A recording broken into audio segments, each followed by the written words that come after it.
Love this song. Probably should have chose a better song. Not a better song, this is a good song. I just probably should choose a song that isn't very hummable. Otherwise, I'm just gonna keep humming this to myself and never actually commentate.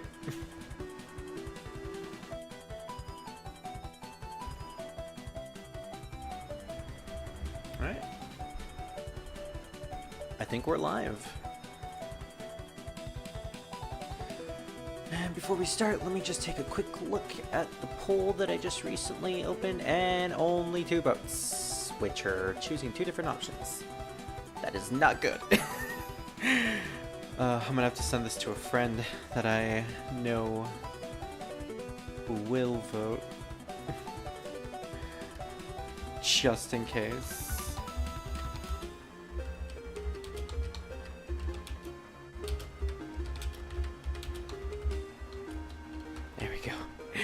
If he does, damn it, there are 3 decisions on that poll. If he decides to go with a 3rd decision that doesn't have any votes, that's gonna be a 3-way tie. Damn it. I know he will do that. Anyways, enough of some random poll that people probably won't know about if they watch this live stream ahead of time or in the future. What's up, everybody?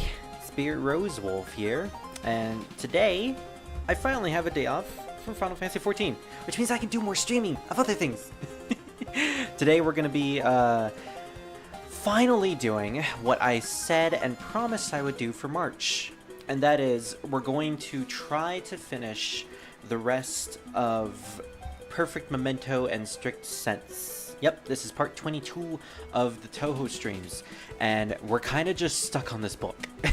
Not nothing against the book itself, it's just that, you know, until we finish Perfect Memento and Strict Sense, we can't actually move on to some of the other games. And I'm kind of getting a hankering to play a bit of Touhou 10 and upward, you know. So, I think let's rush through this. Hey, Sky.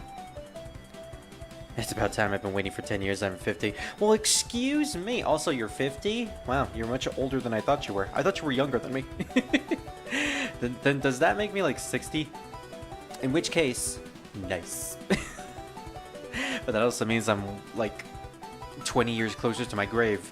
Although that's giving myself more credit than it's due to think I'd actually survive all the way to 80. In any case, yeah, it has been a while since I've streamed Touhou. That's why we're doing this today. I want to try to finish this book, and then hopefully by the end of March we can actually get to a new Touhou game, possibly Touhou 10. That's kind of what I'm hoping for.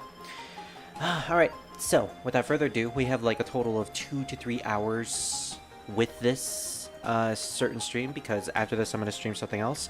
So let's get through it. Last time on the Perfect Memento streams, I believe we left off on the Outsiders, otherwise known as humans. Yes, I believe so, because I don't remember reading this article. Alright, let's get through this then. Heroic Legends. Spirited Away Humans. Outsiders. Usual threat level is unknown. Frequency of encounter is unfortunately low. Variety is low. Places likely to be encountered near the Hakare Shrine, Road of Reconsideration, or Muenzuka. The Road of Reconsideration, I need a refresher on that. Where was that exactly? Ah, the way to Muenzuka, that's right. Muenzuka was the desolate area where you'd usually meet a bunch of bodies at. And my friend is currently dangling their dog in midair. Okay. Good to know he's having fun.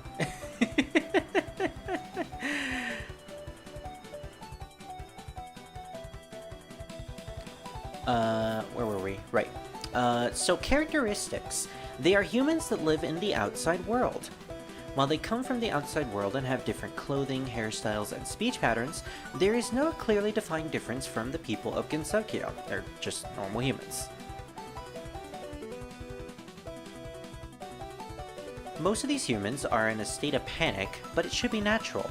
The knowledge they possess is far more profound than ours, and they handle tools yet unknown to us. Both the humans and yokai of Gensokyo are easily influenced by the outside world. And when they learn something new from an outsider, that will become popular for a while. So yokai are apparently very trendy, or they follow the latest trends. Lately, a sport called soccer has become popular in this manner. Gensokyo is halfway infected with the outside world. This book was made in the early 2000s, I believe like 2006, 2007. Does this mean that Touhou Soccer, the fan game that's revolved around Gensokyo learning about soccer, is actually somewhat canon? Like the concept of everyone playing a soccer match as a game actually being a canonical thing in the lore of Touhou? Because it seems like it. Because apparently a sport called soccer is getting popular with the denizens of Gensokyo. That's very, very, very fascinating. And it leads credence to, you know, the soccer game. Most outsiders that get caught by yokai either get eaten at once, or get eaten once the yokai loses interest in them. If an outsider is fortunate and manages to find the human village, they can be returned safely to the outside world if they go to the Hakure Shrine, which is where Reimu works at. However, there are also rare cases where outsiders settle into Gensokyo. Such outsiders are treasured since they hold unique knowledge. Yeah, so unlike most real-life places in our world, Gensokyo, and by extension most of the human village, accepts anyone who is new, anything foreign, because considering how trapped they are in the scope of time, like the technology and the knowledge that is known to the general public of the village is not that much compared to our modern day knowledge and information. So having someone who is new, who is different, who knows about these interesting type of concepts like modern day cell phones or how to work water, or you know, any sort of like modern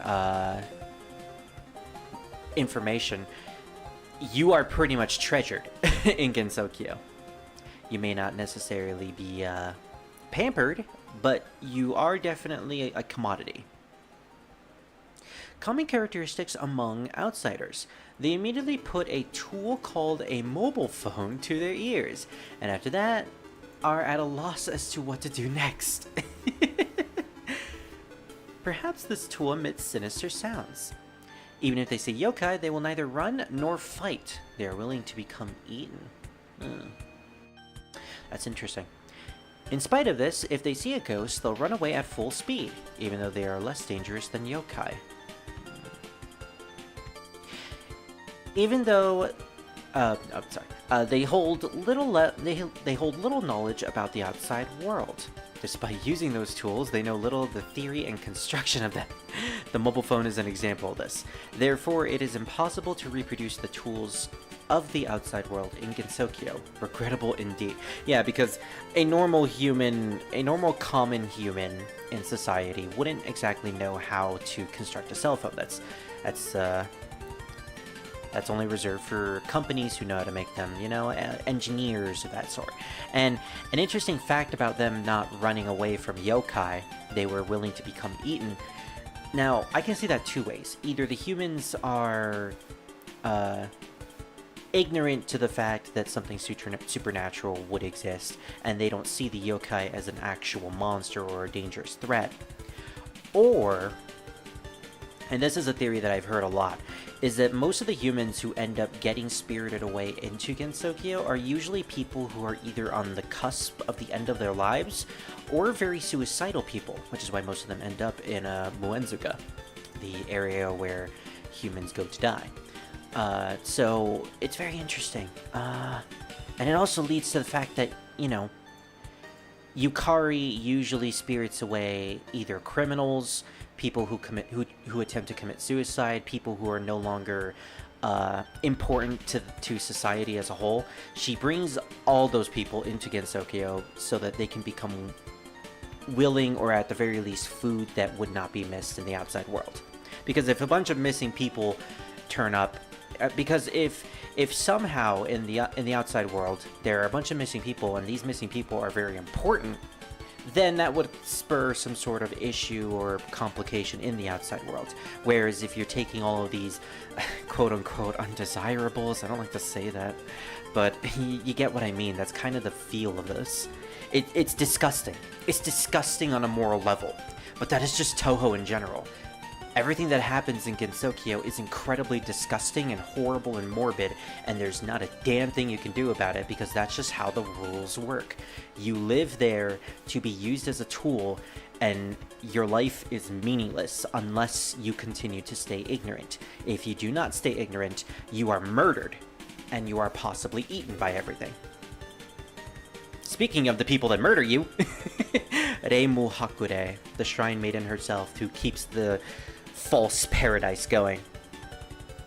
Watching you in the car, so you better not make me laugh. Revan, no! He crashed! Also, you're watching me in the car?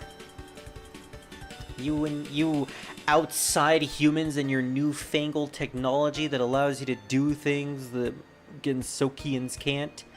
You're next, Revan. You're next to be spirited away, and then you're gonna get eaten by a random yokai. And gosh damn it, you're just gonna be like the other humans. You're gonna like it. The Shrine Maiden of Paradise, Reimu Hakure. I'm surprised that it took us this long. It took us to page 112 to finally get to the main protagonist of the series. Her ability is the ability to fly. To fly in the air. We'll talk about that once we get to the ability category. Residence is the Hakure Shrine. The current Shrine Maiden at the Hakure Shrine, which lies on the border of Gensokyo. The Hakure Shrine exists to watch over the Great Barrier necessary to present Gensokyo. And the Hakure Shrine Maiden resolves incidences for a living generation after generation. Notation 1. Oh, this is a very, very long article. Jesus Christ! Secret Mist, Scarlet Mist incident, the Vampire incident, it's telling us everything. Notation 1, because they can't expect to survive on offerings. Yeah, she is incredibly poor, that's the thing. Out of the generations of Shrine Maidens, her sense of danger is the most lacking, and she has meager training, yet her power is considerable. She exterminated multitudes of yokai with her keen intuition and her natural good luck. Man, she rolled a nat 20 on charisma and luck, and that is just permanent from now on. And unfortunately, Reimu isn't a bard, because otherwise she would be sleeping with every single yokai and they would be giving her money. Although, to be fair, they do end up at her shrine most of the time, so we could take the whole tea party, not tea parties, drunk parties as like her sleeping around. It's canon now. It's canon that she sleeps with every single final boss that she beats. Personality. She is unusually easy-going and lacks any sense of danger. She treats everyone in the same uninterested manner, neither kindly nor harshly. Huh, sounds like me. Or Revan. Revan, am I just reading your article? Perhaps as a result of that, strong personalities tend to like her, while weak yokai fear her. Yeah, because she's a fucking monster.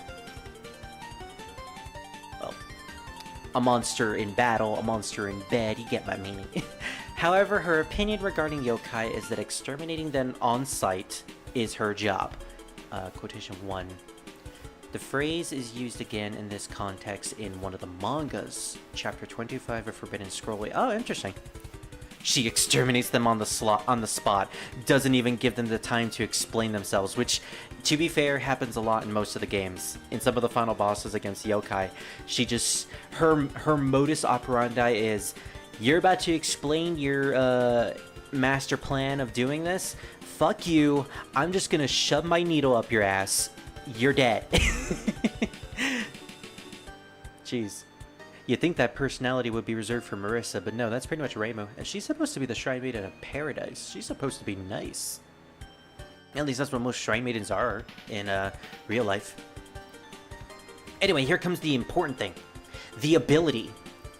She has the power to defy gravity and fly freely through the sky. Nothing can tie her down. In addition, she has abilities as that of the Hakure Shrine Maiden. The Hakure Shrine Maidens manage the Great Hakure Barrier and watch over Gensokyo. If the Great Barrier were destroyed, either from the inside or out, Gensokyo would likely not fare well. Gensokyo relies on the Hakure Shrine and its Shrine Maidens to preserve the form it exists as today. As a result, no yokai oppose them. Due to her easygoing appearance, it's impossible to tell whether she realizes this or not, but the Hakure Shrine Maidens really do have all of Gensokyo under their thumbs. So the important thing is that Reimu can never be defeated in any of these games or stories. If she were to be defeated, the entire Hakure Shrine border would be the barrier would be unaccounted for and effectively disappear, leaving all of Gensokyo possibly to disappear. Like, they never explain what would happen if the Great Hakure Barrier is destroyed. Whether or not Gensokyo would cease to exist, whether or not the border between the real world and the fantasy world would no longer be there, so, you know, both worlds would coexist with each other. It's never stated, it's probably never going to be stated, but that's just basically the biggest outline. That Reimu is very important to Gensokyo's longevity, and she is incredibly powerful, especially against living things. Her ability to float, or to fly in the sky, is not to be taken literally. It is something to be taken figuratively. As Akio mentions here, she has the power to defy gravity and fly freely to the sky. Nothing can tie her down. When you take this in a literal sense, it means, oh, she has the ability to float in the air, like she can fly around. That's pretty much it. And then you think that's pretty lame, considering every other character can fly in the series. But then you really start to think about it. The ability to float, to defy things, nothing can tie her down. If you take that in a figurative sense, it would mean that nothing can bring her down whatsoever.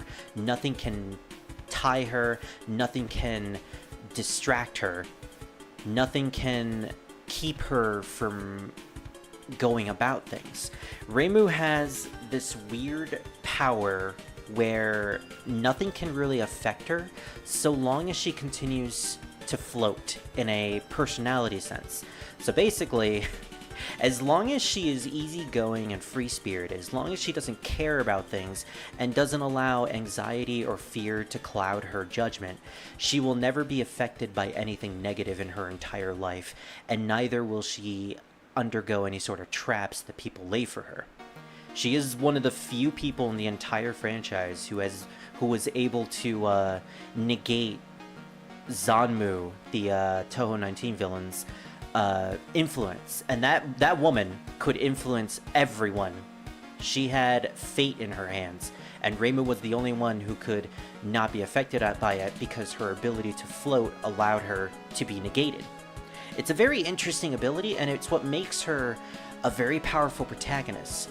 It also makes her a very interesting protagonist, because if she were to be riddled with anxiety, if she were to be in fear, if she were to really think about things, her ability would no longer work.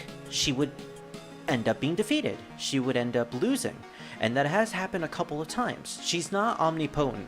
She's only omnipotent when she doesn't know it, when she is ignorant, which, by and large, is a running trend for the entirety of Gensokyo. Yokai exists because people are ignorant of their true nature. Humanity within Gensokyo and the human village are only able to live there due to staying ignorant.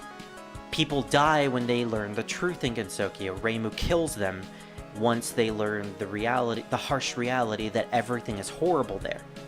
And Reimu can only enact her true powers and keep Gensokyo under peace, quote-unquote peace, so long as she stays ignorant of the true anxiety of humanity.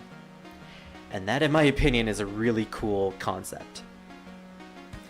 Oh no, you see Alice, where is she? Actually, I think we did read about Alice earlier. Wasn't she in one of the magician categories? I believe she was a magician. Hey. Yeah, hey Sky. I swear, even if I listen to music, I still get distracted by music. I just be dancing. Oh, are you listening to the music in the background? I bet. Or just listening to your music in general. Clean, Scar, clean. I walk in the kitchen, my roommate and the two cats look at me like I was robbing the house.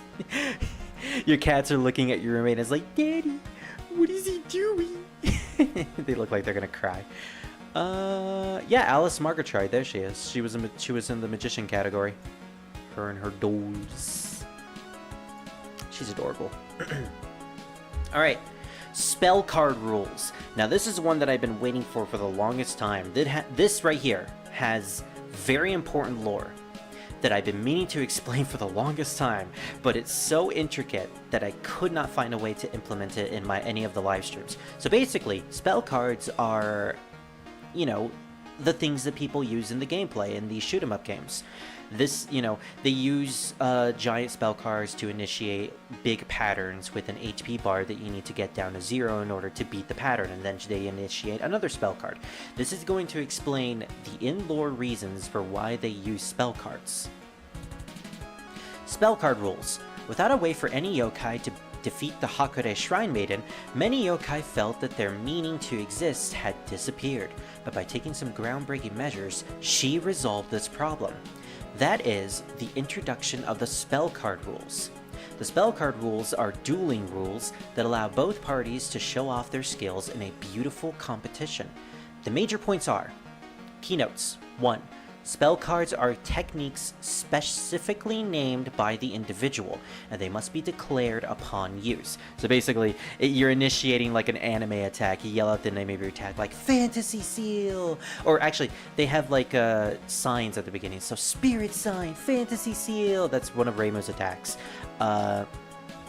Love Sign, Master Spark, Marisa's. Water Sign, Princess Undine.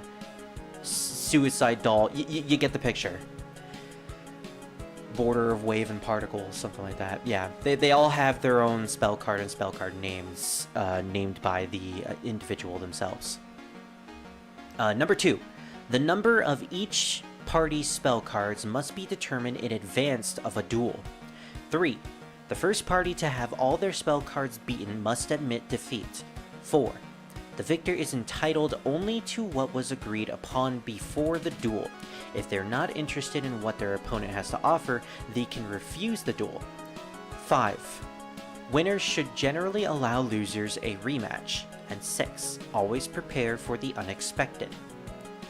Following these rules allows for duels that feel almost like sport. With the introduction of these rules, it became possible for even relatively weak humans to challenge yokai. At the same time, it became possible for yokai to freely defeat the Shrine Maiden without worrying about the consequences. So Reimu created these rules as a way for the denizens of Gensokyo to fight each other without necessarily killing each other. Reimu no longer has to kill a yokai and completely murder them from the face of existence. Now she just has to whack them with a bunch of spell cards, win the spell card duel, and then they stop doing what they're doing. Any yokai could face off against any normal human, and as long as the human uses spell cards, they can either win against the yokai and have what they want, or the yokai can beat the human without having to eat them afterwards and effectively kill someone. You know, this allows for sport-like fighting to happen without the necessity of consequences. There are only a few times in this franchise where an actual battle outside of the spell card rules broke out, and it was usually either against someone who doesn't come from Gensokyo, so they didn't know the spell card rules, or just someone who is flat out trying to kill the main protagonist. And this also leads to battles that are considered fair, because let's be honest, you have someone like Yukari who can manipulate borders, which means that she can manipulate anything and everything that has a concept and an in-between concept. So life and death, boom, she can manipulate both life and death. Water and fire, boom, she can manipulate both and make sure you don't use fire or water. Weak and strong, boom, she makes you completely weak and makes her completely strong. And then you have someone like Wriggle Nightbug who can just manipulate bugs. Well, granted, Wriggle is actually very powerful because she could use poison bugs, but who's someone that's weaker? A random fairy who has power over ice. If they play the spell card battle right, and if they win the duel, there you go. So that is the spell card rules in a nutshell.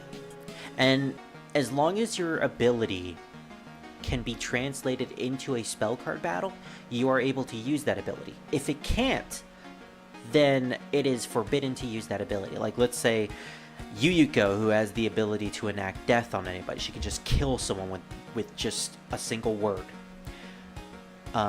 She can't use that ability in the duels, because that is cheating.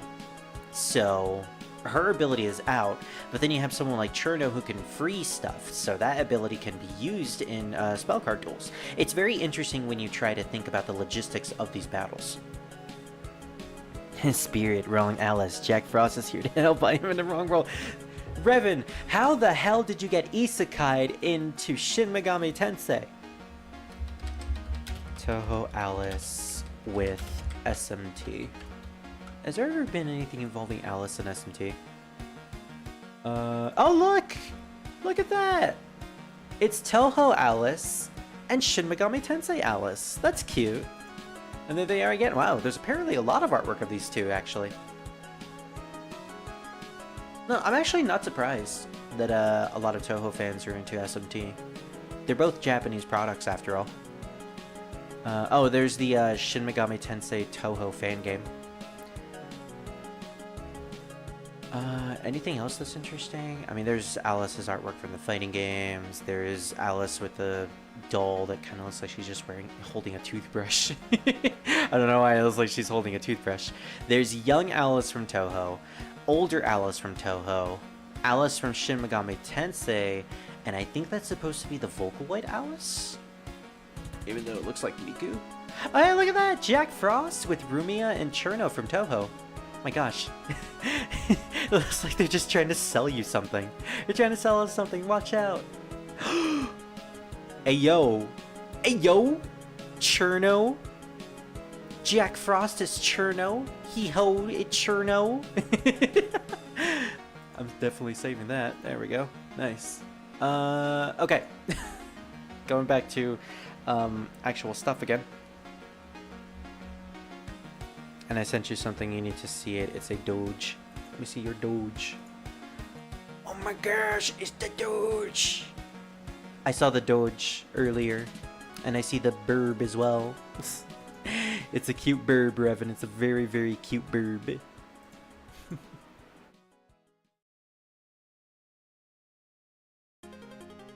I forgot to set shuffle onto my playlist.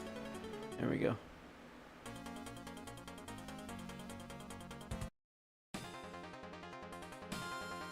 I don't want the pre-battle theme, thank you. There we go. Spirit battle. That's a very cute doge. I think Spirit found his new profile picture. I'll use that later. What's that green guy name from One Piece? You're talking about Zoro, the pirate hunter. Where were we? Everyday life. When an incident is not occurring, she is very ordinary human. She's a very ordinary human. She may even be more easygoing than most people. Yeah, she kinda is. She lazes about, rarely visiting shrines, pretending to clean it, and drinks tea. She's often seen going out to shop in the human village. If she catches sight of a yokai on the way, she will surely teach them a lesson. In this way, she's different from a usual human. Job. She is a specialist in yokai resolution. When an incident occurs, notation 3,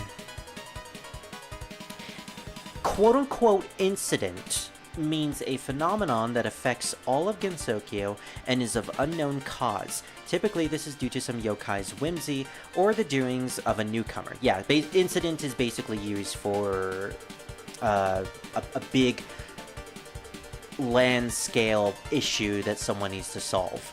Like the weather being affected, or spring being kidnapped by a random ghost. You know, stuff that affects the entirety of the land in some way.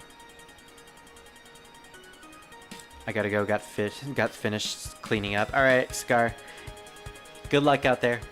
And sleep!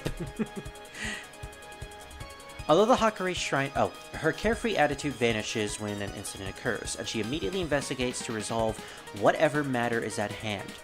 Although the Hakurei Shrine Maiden was initially the only one who resolved incidences, these days there are many imitators who go out to resolve incidents as well, like my favorite character of all time, Yigi.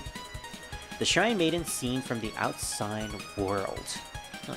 Since the Hakurei Shrine stands on the boundary of Gensokyo from the outside world, one can go to the shrine from either world. Interesting, I didn't know about that. But it normally isn't possible to pass between the two worlds. People from Gensokyo can go only to Gensokyo's Hakurei Shrine, and people from the outside world can go only to the outside world's Hakurei Shrine.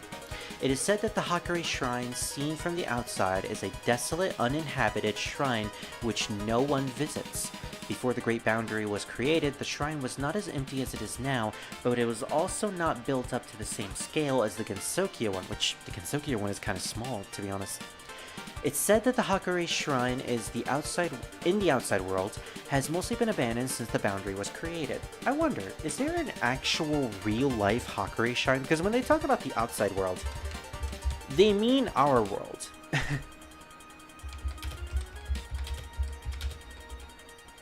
Hakurei Shrine, real life.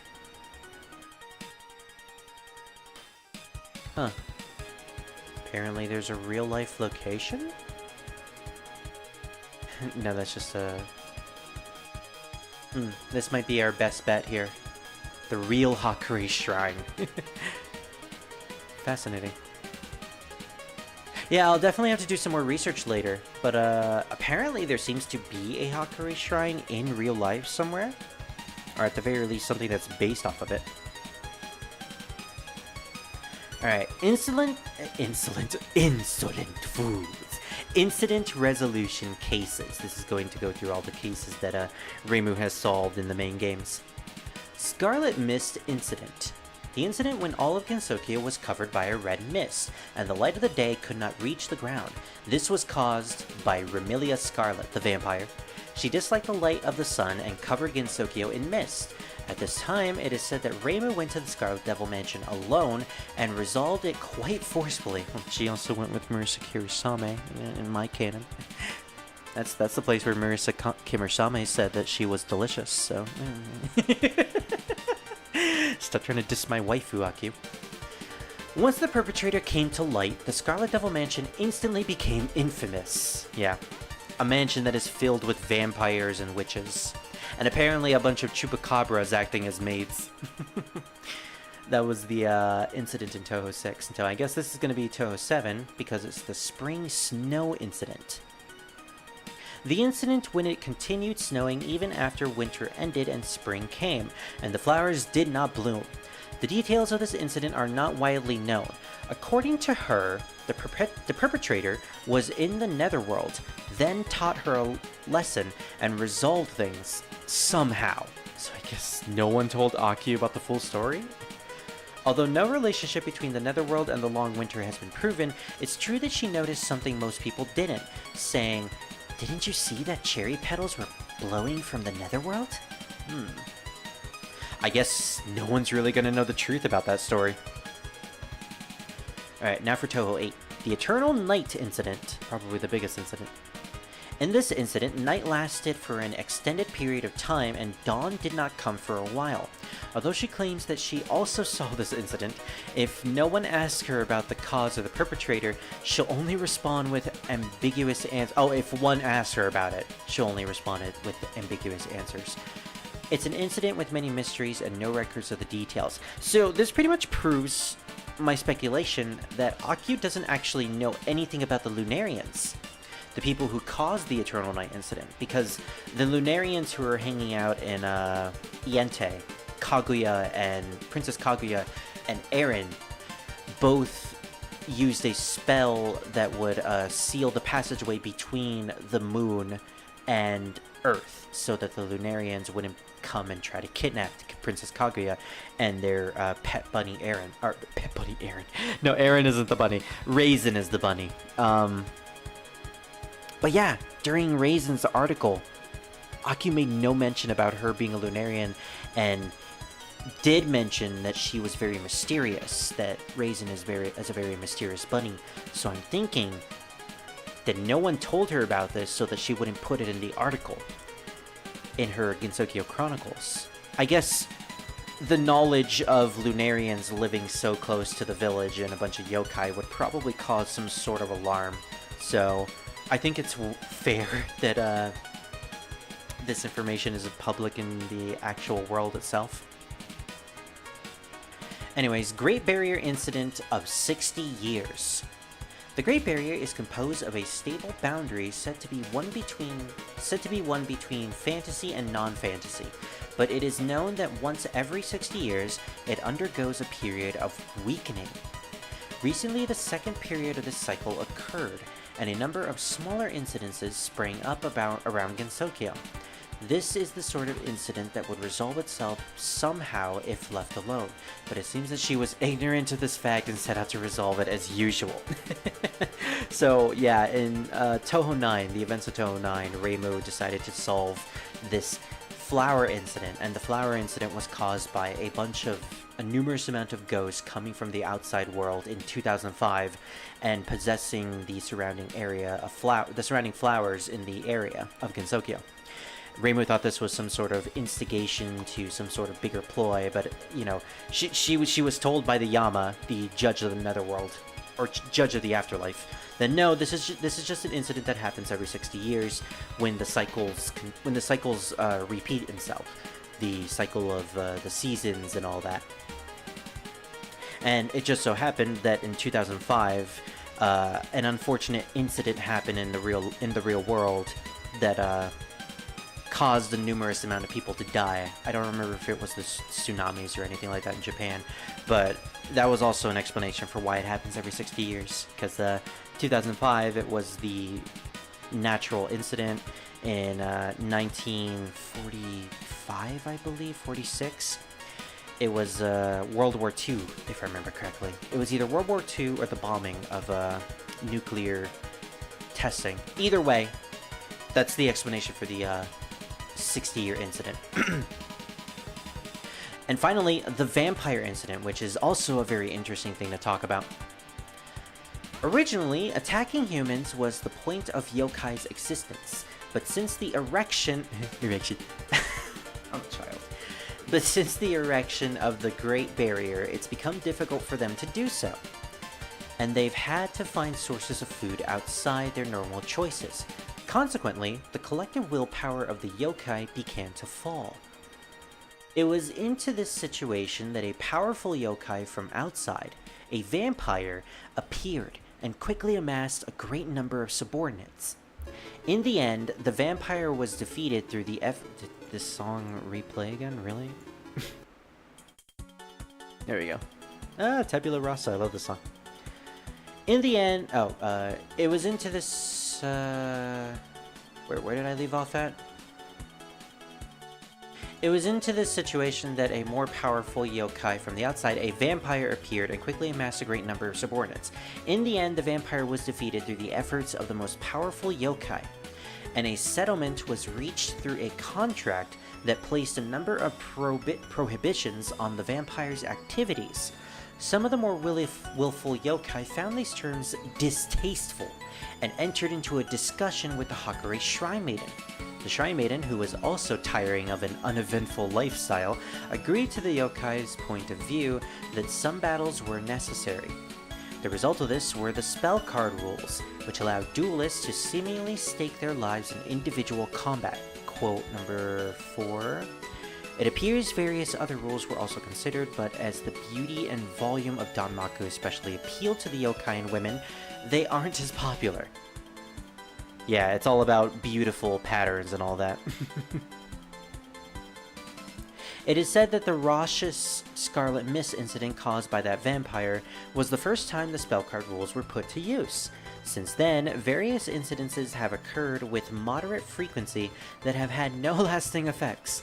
The game ends once a victor is decided, although the Shrine Maiden likes to have rematches until she wins. So this is very, very interesting and very, very important to the overall grand scheme of Gensokyo and Touhou in general. So there was a vampire incident that involved a very powerful vampire. Some people like to theorize that this was Remilia who caused this incident. And the powerful yokai who defeated Remilia, some people like to theorize that was Yukari. Yukari was the one who defeated Remilia, hence why they seem to know each other in some of the fighting games. Now, whether or not you believe these two to be the specific people in this vampire incident, it's never officially stated, but you know, you're left to ponder exactly what this is all about. But nevertheless, the important and real fact here is that Reimu discussed with all the yokai and the vampire about the creation of the spell card rules, and that the Scarlet Mist incident, which was Touhou 6, was the first time they implemented these rules, which is why that game is very new in its nature of how they handle things. In any case, that is some very interesting lore about Reimu and the Hakude Shrine and Touhou, as well as Gensokyo as a whole. Now to move on to my favorite character. Does she get enough of information? Not as much as Reimu, but I'm glad she has a lot of categories. Marisa Kirisame. My favorite character, and the character I was going to cosplay as whenever I went to TohoCon, or a Touhou Fest, which may not be this year, but we'll see. Probably not. With how things are going with money, I probably won't be able to scrounge enough to go this year. As unfortunate as it is. The Ordinary Magician, Marisa Kirisame. Occupation is a magician, but she's also a human. Ability, use of magic, and residence is the Forest of Magic. A very unusual magician who lives in the Forest of Magic. More specifically, magician is her occupant, or occupation, but she is a human. She's clad in mostly black clothes, wears an enormous black hat, and can often be seen visiting the shrine. She usually doesn't appear much in the human village. She is the only daughter of the proprietor of the successful Kirisame second-hand shop in the village, but it appears she's cut off all relations with them. Notation 1 is, as this is a private matter, the details are unclear, but it may be related to the fact that the Kirisame family doesn't deal with magical items. So they must have ostracized her for becoming a magician in some way. It's very interesting, yeah. Marisa is unfortunately disowned by her family, it seems. And there seems to be a lot of bad blood there, since she doesn't like to go back to the human village all too much. She rarely visits there. The forest isn't her only home. She also runs a general store, the Kirisame Magic Shop, which I think is in fact in the forest itself. I think that's supposed to be her house. However, due to the difficulty of finding the store in the forest, and the fact that nobody has any idea what she really deals with in the first place, she has rarely been seen actually working. So how does she get money? I actually have no idea. Her personality is condescending, as if trying to make fools of others, so it would be hard to exactly call her considerate, but she has a sophisticated side to her, and being with her tends to be interesting. I love the condescending attitude that they mention, because yeah, that's probably why I gravitate towards her a lot, because I like to be condescending when around my friends. She's a very relatable character, it seems. Very ordinary in nature. Ability. She has the ability to use magic. She specializes primarily in heat and light magic. She likes to say, if it ain't magic, it ain't flashy. Danmaku's all about firepower, does it? The magic she uses does appear flashy, but their source is relatively simple. First, she has to hunt for monster mushrooms to use as the fuel, which only grows in the wild. Next, she has a peculiar way of preparing them that involves boiling them for several days into a concentrated soup. She'll create blends of many kinds of soups and dry them into a solid mass over the course of a few days. At that point, they're ready for magical experimentation. She will run all sorts of experiments, including throwing the masses heating them or submerging them in mountain stream water, specifically, not steam. Very rarely, she'll discover a truly magical reaction in the course of these experiments. She'll record both failures and successes in her records, and then begin gathering mushrooms once again. Her magic is extremely flashy, and indeed quite beautiful, but is backed up by a considerable amount of her own effort, which she goes to great lengths never to show others.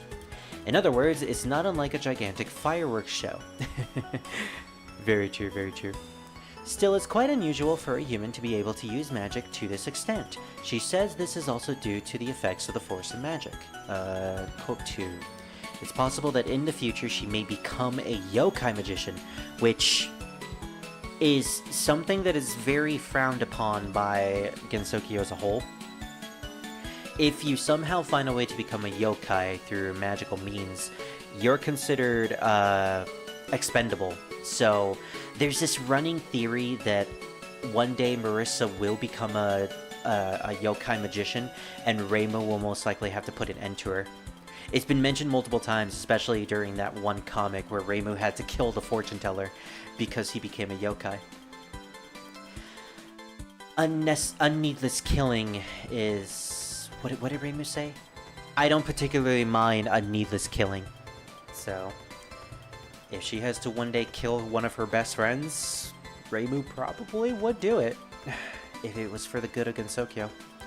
But this also brings up the interesting fact that Marisa does in fact put a lot of effort into what she does.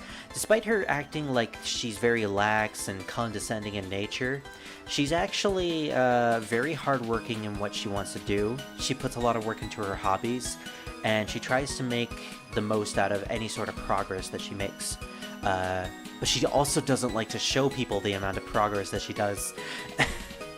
Man, I love Marisa, not just because she's very fun to watch, but because she's just so relatable. I can see why she ended up becoming one of my favorite characters as time went on. Spirit, help! I found a car and I started to drive again, and crashed. Suddenly Garatini is chasing me, help! Reverend, do you want me to name the Pokemon that I'm getting in Platinum after you? Do you want me to name it Revan? Because I will. That way you can be isekai'd into Pokemon Platinum. Speaking of which, oh, looks like Turtwig is going to be winning. Well, I guess I know who I'm using. We'll see. We'll see if anybody votes after the fact.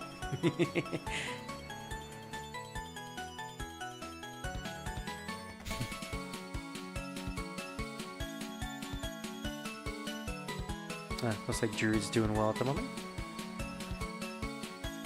Kirisame Magic Shop. Her main occupation, or so she says, but she almost never been seen actually working. The shop is at her house, but it has the worst possible set of conditions. Not only is it located within the Forest of Magic, where it's easy to get lost, but also she's often not even home. It is also as if she doesn't seem to be concerned at all with conducting business. She's very lax when it comes to it. Furthermore, the shop's interior is disorganized beyond imagination, almost as if it's a miniature forest of magic in itself. Yeah, her house is incredibly dirty, to the point where she ends up leaving a bunch of magical items inside of her home that has corroded and corrupted the place to the point where she doesn't even know what type of magic is in her house at the moment. She's also a hoarder. She likes to steal things, consider it as borrowing, and take it to her little crib. Marisa is more like a dragon than I actually anticipated. She has her own like little hoard or something. She undertakes a wide variety of work, ranging from making gambling predictions to the resolution of serious incidences. Yeah, that's why she's one of the main characters that you play as in the games. However, if you want to see her use magic, requesting her to put on a summer fireworks display might be a good idea. Since she typically accepts payment on success, she won't take any money at all in the case of failure, which is surprisingly forthright of her. I mean, yeah, despite the fact that Marisa is very condescending, again, she is very different than what she likes to portray herself as. She accepts her losses, she accepts her failure, surprisingly maturely, and she then decides to work hard enough to make up for her mistakes. She's a very nuanced character in that way. I drove more and now... Ouch! Jessamon bit me! Wait, Jessamon? Hey, it's me. Ouch, stop biting me. Well, tell whoever's biting you to stop biting them. Yeah, it's official. I'm gonna name the Turtwig after you, Revan.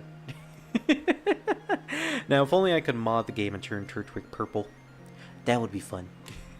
I don't think there's any purple Pokemon that I can catch in Pokemon Platinum, so you're stuck as a grass type, Revan. Get ready to get some weed. Get some weed before you get home. Her magic. She says she's a jack of all trades, but in reality she's not so versatile and she can do... So she... That. Let me take a drink of water. Blah, blah. I don't know why I made that random sound. She says she's a jack of all trades, but in reality she is not so versatile that she can do any kind of magic. Her magical skills are generally limited to distraction, so there isn't much she can do besides yokai extermination. Oh, so she can't like do any sort of magic tricks or anything like that. Or any sort of like healing spells. However, her magic generally has a few weaknesses, and has the same effects regardless of their target, be they human or yokai. So if you're looking for pure destructive power, there is no better than her. Note 3. Among humans. True. There are probably yokais that are far more powerful when it comes to magic than Marisa. She spends a lot of time at the shrine, and whenever someone requests that the Hakure Shrine Maiden take care of a yokai, for some reason she often decides to do it herself. Good! Otherwise, I wouldn't be able to play as her in the games. Due to her considerable skill as a yokai hunter, and especially since the establishment of the spell card rules, she flaunts her showy magic abilities every chance she gets. Since she competes with the Hakure Shrine Maiden at yokai extermination, they help improve each other. Yeah, they're basically frenemies. Very adorable frenemies. Occupation as a thief. Her other occupation is as a common burglar. She seems to be more enthusiastic about that than being a jack of all trades. Her motto is openly breaking in from the front and openly saying, "I'll just be borrowing these, does it?" while carrying things away. Books are a particularly common target. She seems to feel little guilt in taking them. Excuse me. The Gensokyo Chronicles of the Hieda family have not as of yet incurred any losses, but it would be dangerous if the existence of this collection were to become public knowledge. The existence of this collection were to become public knowledge. Huh. So the Gensokyo Chronicles aren't published? They aren't public books that people can just read on the spot? Are these like reserved for very special people within the human village, or just yokai in general? Or maybe this is reserved for yokai hunters specifically. Very, very fascinating. I never questioned that because I always thought the Gensokyo Chronicles, which is what we're reading right now, this is the 9th issue of the Gensokyo Chronicles, were just public to everyone. But no. Huh. Very, very, very interesting. Frozen is playing Skylanders? Huh. my friend Frozen is apparently playing Skylanders. Spyro's Adventure. Alright, well that's going to be something interesting to watch later on. Tools. Magic users occasionally use tools. And then I look at Revan in the corner, just wearing a maid outfit. You know, Revan? You're my tool. I just use a mini Revan as a laser beam. The laser just comes out of his mouth. just like Cell. Magic users occasionally use tools. The tools this particular magician used include a magical broom, a miniature furnace, and a handmade grimoires. I like the miniature furnace bit. She uses the magic broom to ride around on because she believes it's an essential tool for a magician. Yeah, The funny thing about Marisa is that she can fly innately. It's just the only reason she uses the broom is for aesthetics. She just likes to play the part of the magician. It was originally a normal bamboo broom for cleaning, but it was affected by her constant use of it in magical rituals and began an unusual growth in its own. Huh. You'd think it would become a Tsukumogami. Leaves appear to be sprouting from the handle, even though it is already dead. This is unrelated to her magic. Huh. The furnace is her strongest weapon, and it is an indispensable tool for both her magical experiments and cooking. It's a miniaturized source of immense firepower, unparalleled in Gensokyo. Yep, the Hakudo, the mini Hakudo. It's that little furnace thing that she uses when she fires her lasers in pretty much most cannons. I forgot the origins of the Hakudo. I believe it's an item that was used to imprison Sun Wukong in Journey to the West, hence why it has so much magical power. But I don't know anything besides that.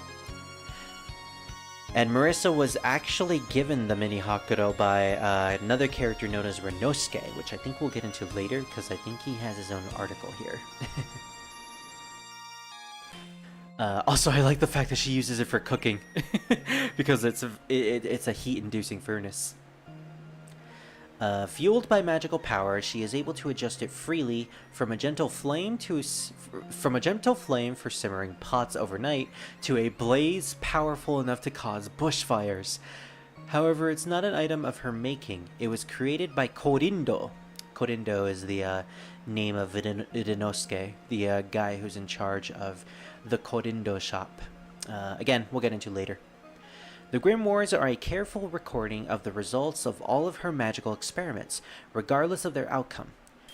They are grimoires in name only, though, and are really just notebooks. She really loves to play the part, apparently. She probably believes that magicians need to have books. In addition, she seems to have various other small implements that are hidden away in her skirt or her hat. Yeah, like little test tubes that she throws out, or magical grenades. Marisa has a lot of items within her arsenal. Alright, Sakuya Izayoi. The maid. The vampire maid who was based off of Dio. Man, Sakuya. Didn't anyone teach you to not hold knives by their blades? Oh wait, we're reading about Sakuya. I should play a theme from a maid. There we go, Ice Milk Magic, because we already played Yumiko's theme earlier.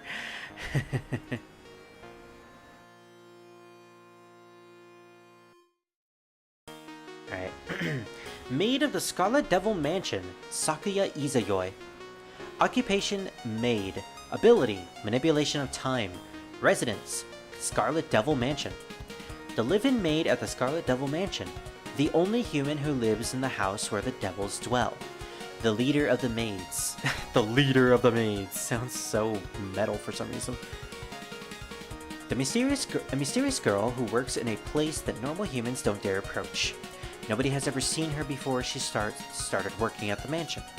Furthermore, she is ever an ally of yokai and is cold-hearted towards human villagers who visit the mansion. This suggests that she might not be a human from Gensokyo, but rather one from the outside or a completely different world. Aki over here theorizing. As she has no close relations with anyone in the human village, she is shrouded in mystery. However, while she does come to the village to stop, she radiates a sense of refinement and is never seen showing hostility towards other humans on such occasions. Notation 1. Though she appears to act outright hostile while at the Scarlet Devil Mansion, this is likely because she is acting in her capacity as a security for the mansion. I guess so, hence why she always fights us when we're near the mansion. Ability. She has the ability to manipulate time. Yeah, the Witch of Time, in a sense. It is among the strongest of abilities for a human to possess. and it is not something that can be learned through training. Manipulating time allows one to stop the flow of time and let only oneself move. To slow the flow of time and let oneself move at incredible speeds, or increase the flow of time and change apple juice to apple cider. However, except in special cases, it is generally rather difficult to revert things that have already happened. Things that have been destroyed, burnt down, eaten, etc. cannot be returned to normal even if time is reversed. Reversing time only has an effect to the extent that things have been moved, returned to their original position. Effectively, you can say time cannot be reversed. In addition, her ability can be used to manipulate space as well. So this is where I got her spatial manipulation from. I knew it was a thing that she could do. She uses this marvelous ability to perform a great many tasks such as cleaning, laundry, and cooking. Oh, wait, I forgot one line before that. Slowing down time also means to contract space, and hastening things to expand it. So she can expand certain areas or compact them. If you remember in Touhou 6, we fought her in a random hallway. Excuse me, inside of Gensokyo, or the Scarlet Devil Mansion. We fought her in a hallway, and that hallway was expanded and gigantic. That was because of her spatial manipulation. She was able to expand the area itself, and she probably could have compressed it as well, turned it into a very tiny hallway if she so choose to. She uses this marvelous ability to perform a great many tasks such as cleaning, laundry, and cooking. Besides that ability, she is skilled in knife throwing and sleight of hand. It is said that with one knife thrown from a distance of 20 ken far above her, she could hit a fairy maid with an apple on her head right between the eyes. Jeez. With her tricks, she makes things appear in her hand which should have held nothing. Notation 2. Please refrain from making tasteless comments like, "That's because she can stop time." Hey, you're one to talk, Akio. You always diss everyone in these articles. I am looking for a car and Renamon is biting me when I wake up. Why is Renamon biting you? Where did you even find Renamon? And can I have her? The maids of the Scarlet Devil Mansion. The Scarlet Devil Mansion's policy regarding maids is quantity over quality, and they are somehow able to accommodate all the fairy maids in their employ. She is the only human maid among them, and as head of the maids, she gives orders to the fairy maids. The fairy maids are mostly useless. They are sufficiently occupied in cleaning their own uniforms and making their own food. Then why do you even have them? Vermilia, what the fuck? Notation 3. Their existence doesn't really matter. The reality is that the head maid does most of the jobs. Well, it's a really good thing that the head maid can manipulate time and space so she can make things super easy. About the only thing worth saying about these maids is that they basically have no pay or vacation. Oh, right. But they receive food and tea and can do whatever they please. I completely forgot. All the maids in the Scarlet Devil Mansion don't get any payment or vacation time whatsoever. They're given food, a bed to stay, and nothing else. They don't even get any money. Remilia, what the fuck? What the... Someone needs to report Remilia to the Geneva Convention. Hey Spirit, I found a car, drives and crashes right away. Oh, I'm on a boat. Oh, and it's Luffy. Luffy tried to eat me. That's a fetish, Revan. I mean, if Luffy thought you were food, then it's entirely possible that he would bite you. Revan, how the fuck did you get someone to vote for Piplup? Wait, you voted for Piplup, you asshole! Why? I already had a three-way tie! Or a two-way tie! And now you made it a three-way! Don't you use hearts on me! I know that's you! I'll figure it out later. Anyways... can you drive into the Scarlet Devil Mansion and hit the main vampire who's in charge of the place? Because she doesn't pay her maids. She doesn't pay them or give any of them any vacation time. And I'm pretty sure Sakuya doesn't get any vacation time either. Poor Sakuya. Where did I leave off at? Ah, right here.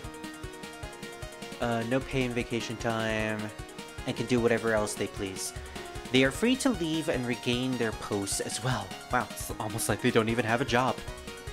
The fairy maids' lives are comparatively comfortable, and if they can come to enjoy their master's occasional impossible requests, almost none choose to run away.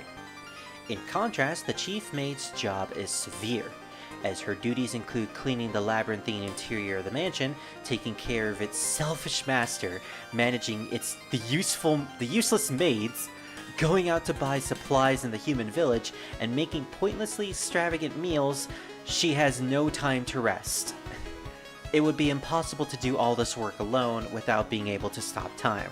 So I think my theory is that she stops time constantly so that she can actually sleep and rest, and then once she's sleeping well rested, she does all the jobs that she's needed to do, and possibly slows down time so that it makes it easier on her. Fuck you! Pay your fucking maids, Revan. See this maid, Revan? She requires money. She requires food. Pay her. Gosh damn it, why doesn't Remilia pay her fucking maids? Well, I don't know why it irritates me so much. Not the waifu? Yeah, definitely not the waifu. Doesn't get any sort of pay, doesn't get any sort of rest. Has to do every single job within the mansion because all the other maids are useless. Man, rip Sakuya. Her true face.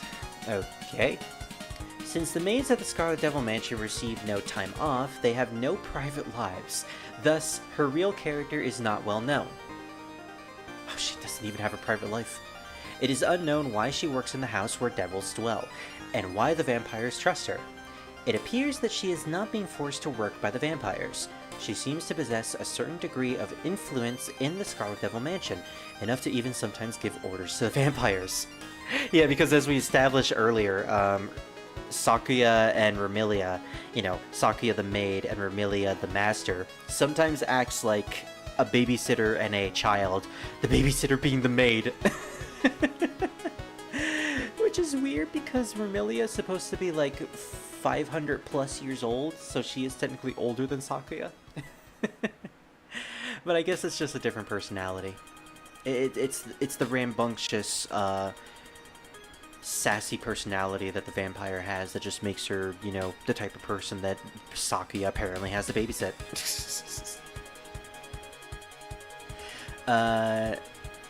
It is still unknown whether the vampires sought her out for her service in light of her extraordinary power, or whether she herself asked for the position of head maid at the Scarlet Devil Mansion. In addition, it is said that the name she bears now was given to her by the vampires, and is not her true name.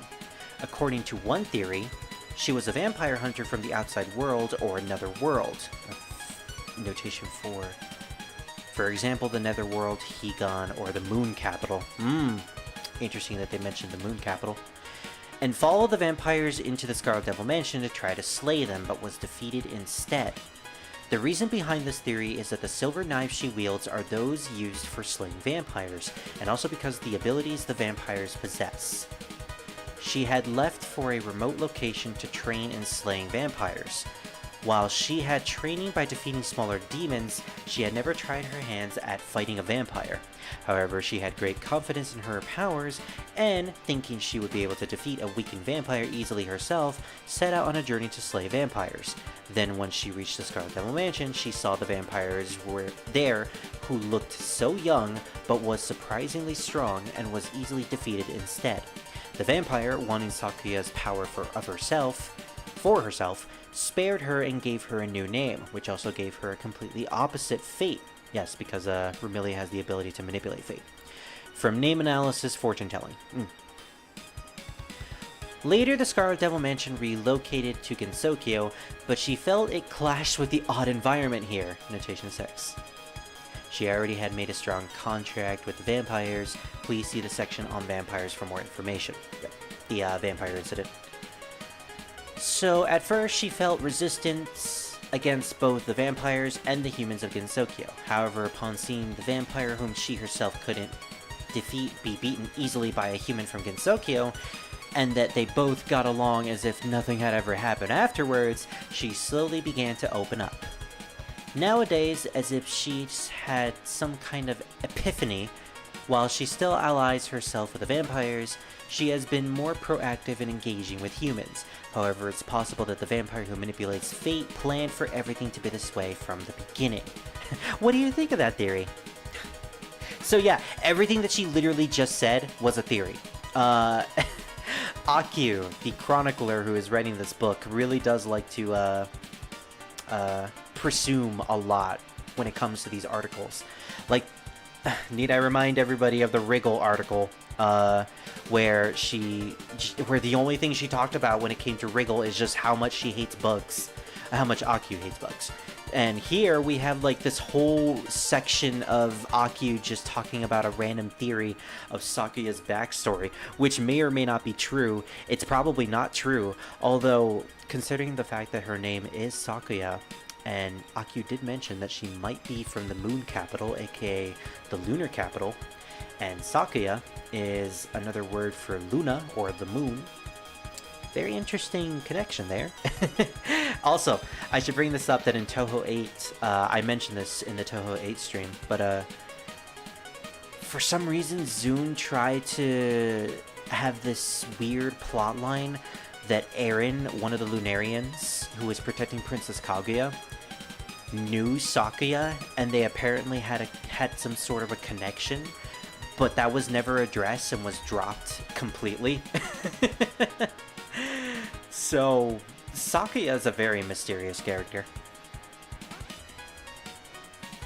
I rather live alone and don't have people around me 24/7. It's why I don't like to kidnap people, because if I do, I need to have people around me, and I don't want that. Well, I mean, you could just have Sakuya not be around you, and whenever you do need her, you can just call her, because literally she has the ability to manipulate time. You could just have a house right next to you. She could live there. You call her on your cell phone, and then she uses her ability to manipulate time to immediately turn up right next to you. Or at your front door. I don't know, I feel like that would work. Maybe I should stream today? Sure, you could stream today and miss the Pokemon Platinum stream that I'm going to do later, which is, in fact, going to be in your server. So, if you want to do that, then go ahead. But yeah, that's very interesting. What do you think of this theory? There are many other theories, such as one suggesting she is actually a homunculus, okay? A zombie, or simply just an eccentric. But the most widely believed is the vampire hunter theory detailed above. She claims to be in her late teens, but this is unlikely judging by her composed manner and the level of her abilities. Rather, she sometimes seems more like a human who has been living for hundreds of years, since she is also able to manipulate time. Yeah. I don't buy the fact that she's a late teenager either, because both Reimu and Marisa are in their 30s to like late 20s. So, although if we're taking like time canon-wise, Reimu and Marisa should definitely be in their 30s. But I'm thinking Zune is probably making them into their late 20s or early 20s. Because, you know what, it wouldn't make sense for Sakuya to be a late teenager either, because she drinks. And the law in Japan is that teenagers can't drink. It's a very strict drinking law, and Zune wouldn't be having teenagers drink in his own game. In fact, he didn't make the one teenager in the franchise. He actually doesn't make her drink. So, I can't believe it. I can't believe that Sakuya. I won't believe that Sakuya is a teenager. She is lying. She is straight up lying through her teeth. You threaten me? How dare you! Yes, I will threaten you, and I will continue to threaten you. So get in the fucking call when we do Pokemon, or so help me, I will play Final Fantasy XIV today. And I didn't say I was gonna play it. I said I wasn't going to. I was gonna take a break. Reverend, do you want to be the reason I'm gonna play 14 today? You better not be. Also, we already heard this song. There we go. That's better. Oh, we're at Korindo. This is like one of the few male characters in the entire franchise, and we actually haven't met him in the context of Touhou canon yet. Rinosuke. This is Rinosuke Morichika. He is one of the few males in the franchise. I believe he's supposed to be like an XP of Zune.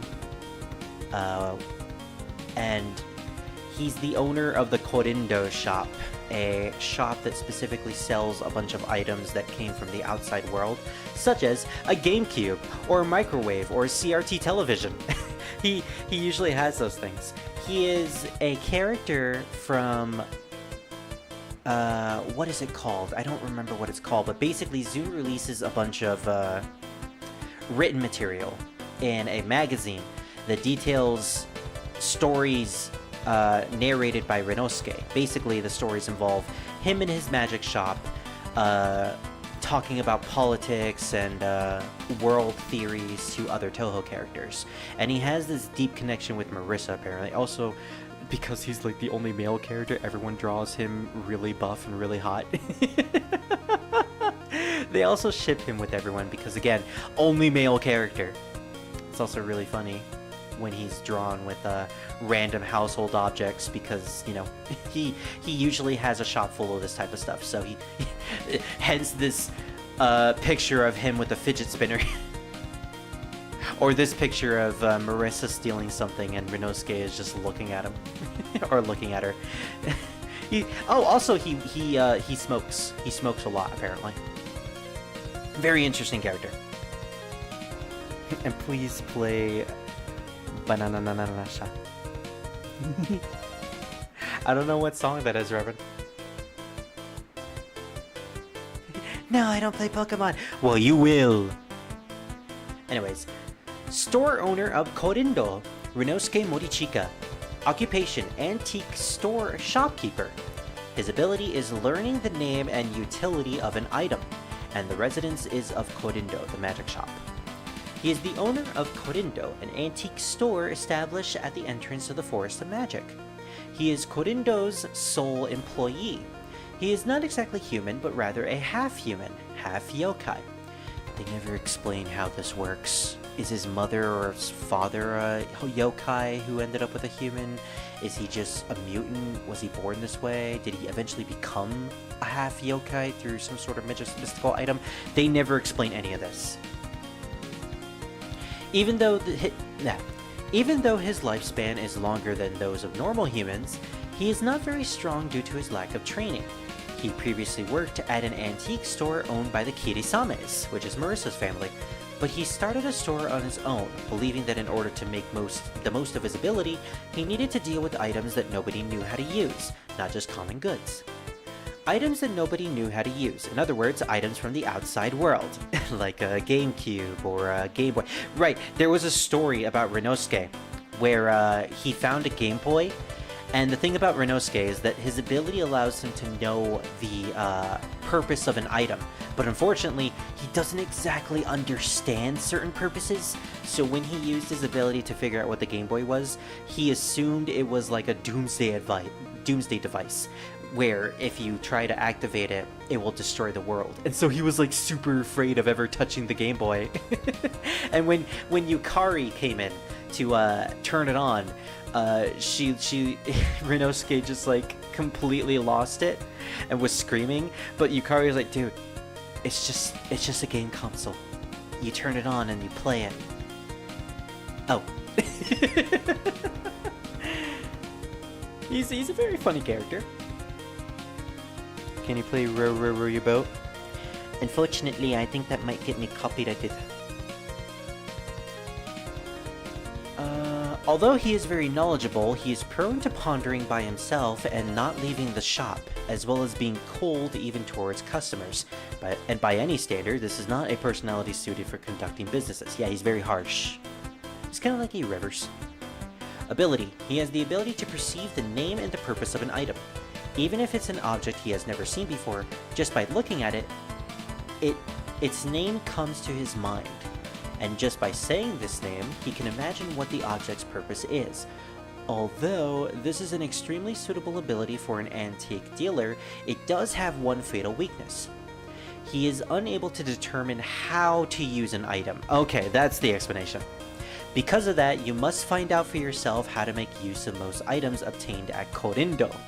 Hence why he didn't know how to use a Game Boy. He understood the purpose of it, but he didn't understood how to use it, and he probably mistook it as something. Notation 1. There are too many outside world tools you can't figure out how to use by intuition alone. True. Sometimes you need like a manual to explain it for you. But even so, there are some objects whose operations can be understood and performed. By using those, it is possible to benefit from the superior technology from the outside world.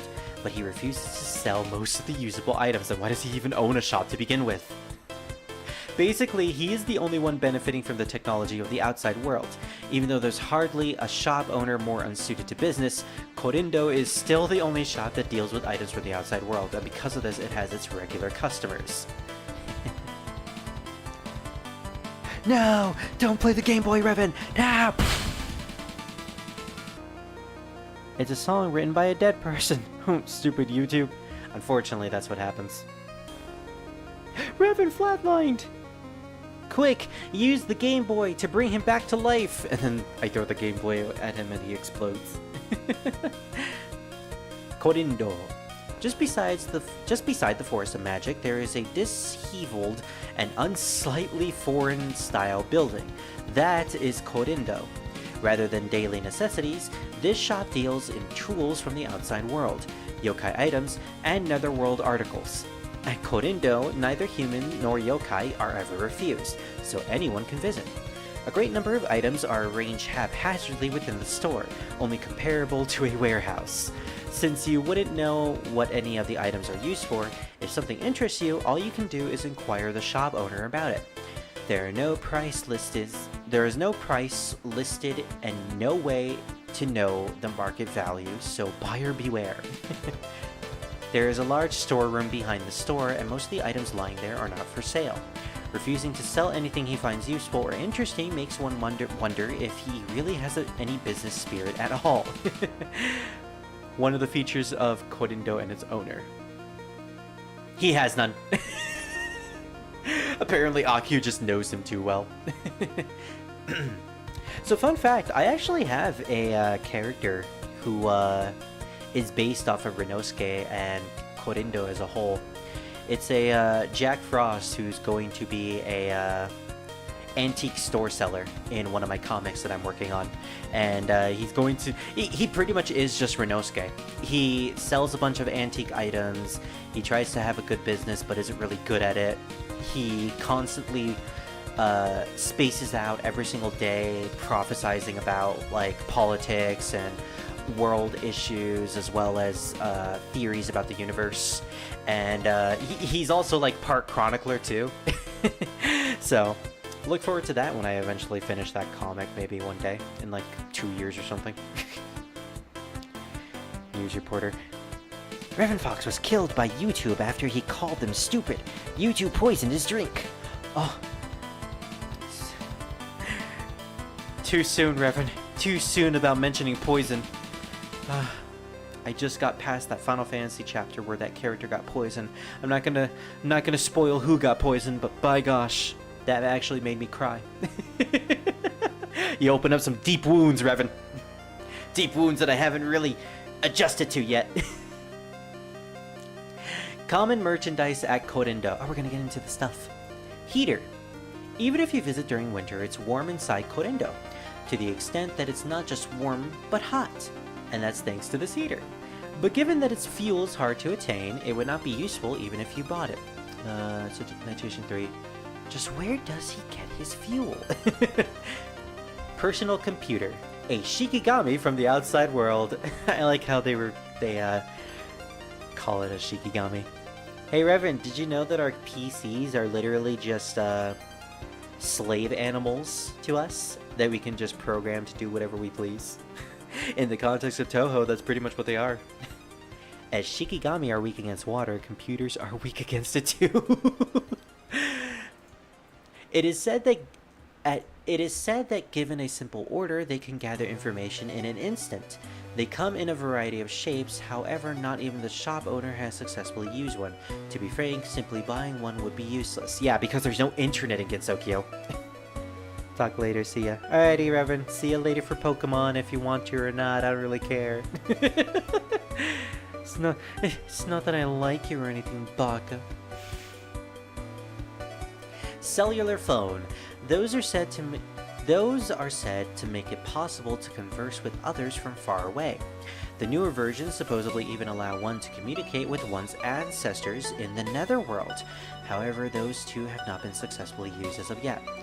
At most, they can only be used for throwing a Sonmoku. Oh my gosh, I've never seen any sort of fan battle where they use cell phones as Danmaku, but I want to see one now. I want to see one in Danmakufu. Or it's just a fan-made battle of Renosuke just throwing cell phones at you. Camera. They are similar to cameras the Tengu carry, however they are smaller and lighter than those. According to the shop owner, they are apparently also called digital cameras, but no matter what you do, no photos come out of it. It's simply junk. Oh, okay. Television. It's a box that can display the soul of distant scenes. Souls easily possess objects that display human form, so it might be useful as a container for the spirits. Water filter. A mysterious item that cleans water that passes through it. However, it gives the water a bad taste for some reason. Unpopular. Aww. Game consoles. I like the filtered water. It's actually pretty delicious. Game consoles. Mysterious boxes. Said to be outside world toys. They come in a variety of forms. Although the manner of playing is unknown, kicking them around like in Kimari has become popular. No! People in Gensokyo just kicking around GameCubes. No! Why can I imagine some of the yokai just kicking around a bunch of GameCubes all over the place? Maybe a PlayStation 5. Alright. Erin Yagakoro. Erin. There she is. The not Lunarian. Mostly because Aku doesn't even know that she's a Lunarian. Horai Pharmacist. Erin Yagakoro. Occupation Medicine Master. Ability creating any kind of medicine. Residence Iente. She is a master pharmacist that prepares medicine at Iente and distributes it to both humans and yokai. Notation 1. For a fee, she doesn't make the deliveries herself, the yokai rabbits do. She has only recently started this business. Her medicines are divided into consignment and direct sale varieties. Consignments operates by distributing medicine boxes to each household, and at turn of the season, the usage is checked. Only the price of the consumed medicine is then charged. Those are medicines to heal light injuries, colds, etc. Okay, makes sense. Direct sale medicines are purchased in person at Iente, so basically, store-bought medicine. There are ones such as short-lasting medicines, medicines for serious illnesses, and medicines for special cases. Yep. Prescribed medicines as well. Her medicines have a reputation of working efficiently and without side effects. However, there is but a single warning. Medicines for yokai and for humans are very different. Medicines for yokai are too strong for humans and they will suffer from the side effects. On the other hand, medicines for humans are poisonous to yokai. Interesting. Also, if you go to Iente, she can examine you just as a doctor would. It is said that she can provide medicine even for unidentifiable diseases. She's a very popular medicine creator then. But then again, even if you go into the bamboo forest of the lost, there is no guarantee that you'll ever reach Iente. Which is why you gotta talk to one of the bonis like reacting to something. Here's the... Oh, I go back next. I just got a notification on YouTube or Discord. In any case, yeah, the fact that Akio doesn't know that she's a Lunarian, nor the fact that she's an immortal, kind of raises suspicions, but because no one knows any of that, this article is kind of like half finished, and it probably never will be finished because most of this information will never get out. There's also a quote 2 here? Where was the first one? Huh. What is this? An idiom about being suspicious of the motives or anything offering something as a favor. Oh, okay. Medicine Master and King Lapis Lazuli of Light and Kono Quilly Medicine Buddha. No, that might be her name specifically. Anyways, I was kind of confused there for why there were 2 notes. Her mysteries. There are a lot of mysteries about Iente, but she is the most enigmatic of them all. Where does she gain her knowledge about the medicine? Why can she make medicine for yokai as well? What was she doing before opening her pharmacy business? And many more yet unanswered questions. Her age is also unknown, although she looks young at first glance. Her manner of speaking and behavior exude the unapproachability typical of someone who has lived a long time. And especially strange is that even though she possesses extensive knowledge, she lacks more general common sense. Yeah, she hasn't been around that many people, so she's actually kind of socially awkward in most cases. But because of her maturity as a leader, she isn't necessarily socially awkward as you would think. She's just difficult. It's difficult for her to take social cues, that's the thing. She's very no-nonsense. If you ask her about this, she'll answer with an incoherent response, like that her skin looks so smooth because she made a rejuvenating medicine, and will not talk anymore about it. Full of collagen. Okay, collagen. Rumor has it that she is a human with a deep connection to the lunar capital. Where the heck did that rumor come from? It wouldn't be strange if her advanced medicine practice was the moon's medicinal science itself. There's a possibility that through some means she has obtained the technology from the lunar capital. Yeah, Akio has no idea. Kaguya Horizon, and I'm pretty sure she won't know about Kaguya either. Maybe she will. Kaguya, she looks so tiny. She's so teeny in this artwork. Also, the bamboo is bending to her. It's bending to her weave. The Eternal Princess, Kaguya Horizon. Occupation unknown. Ability manipulation of eternity and the instantaneous. Residence, Iente, the Princess of Iente. Even her current activities are unknown. Iente is a mysterious place which keeps a lot of rabbits, even yokai rabbits, and it seems that she is its mistress. Lately, Miss Yagakoro has started selling medicine there, but until then, nobody even knew of the existence. Excuse me. What have they been doing until now? What is the significance of this mysterious woman's organization? And why is she named after Princess Kaguya from the legend about the Moon Princess? I'm pretty sure they don't know about that. The human village... The mysteries surrounding Iente only continue to deepen. However, as the mansion has recently begun to host events of its inhabitants, its inhabitants are beginning to appear in the human village, the opportunities to meet the proprietor of Iente are increasing.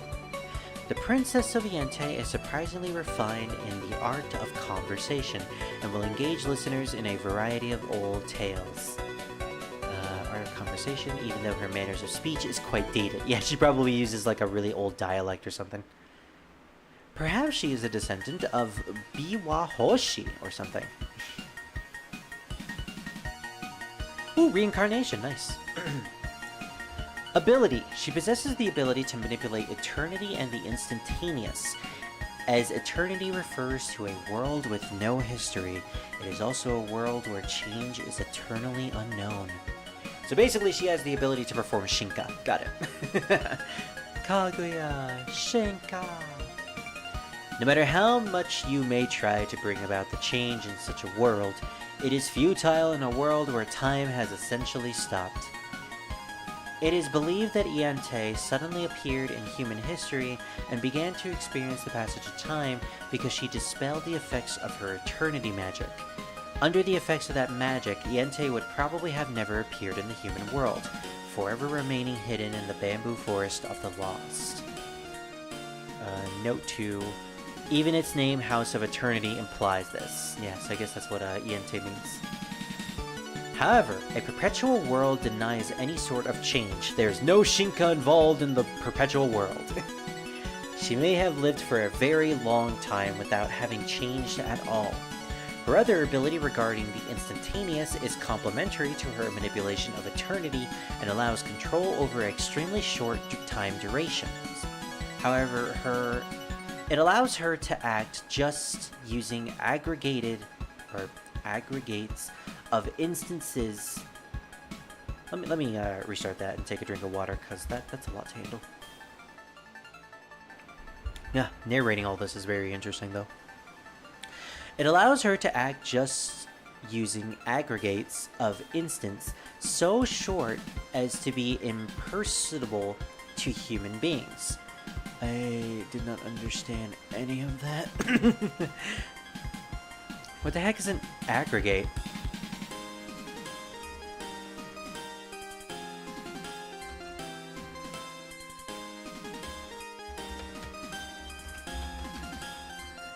To collect or gather into a mass or whole. Okay. So, gathering things of instances so short as to be impersonable to human beings. I think I understand it, sort of.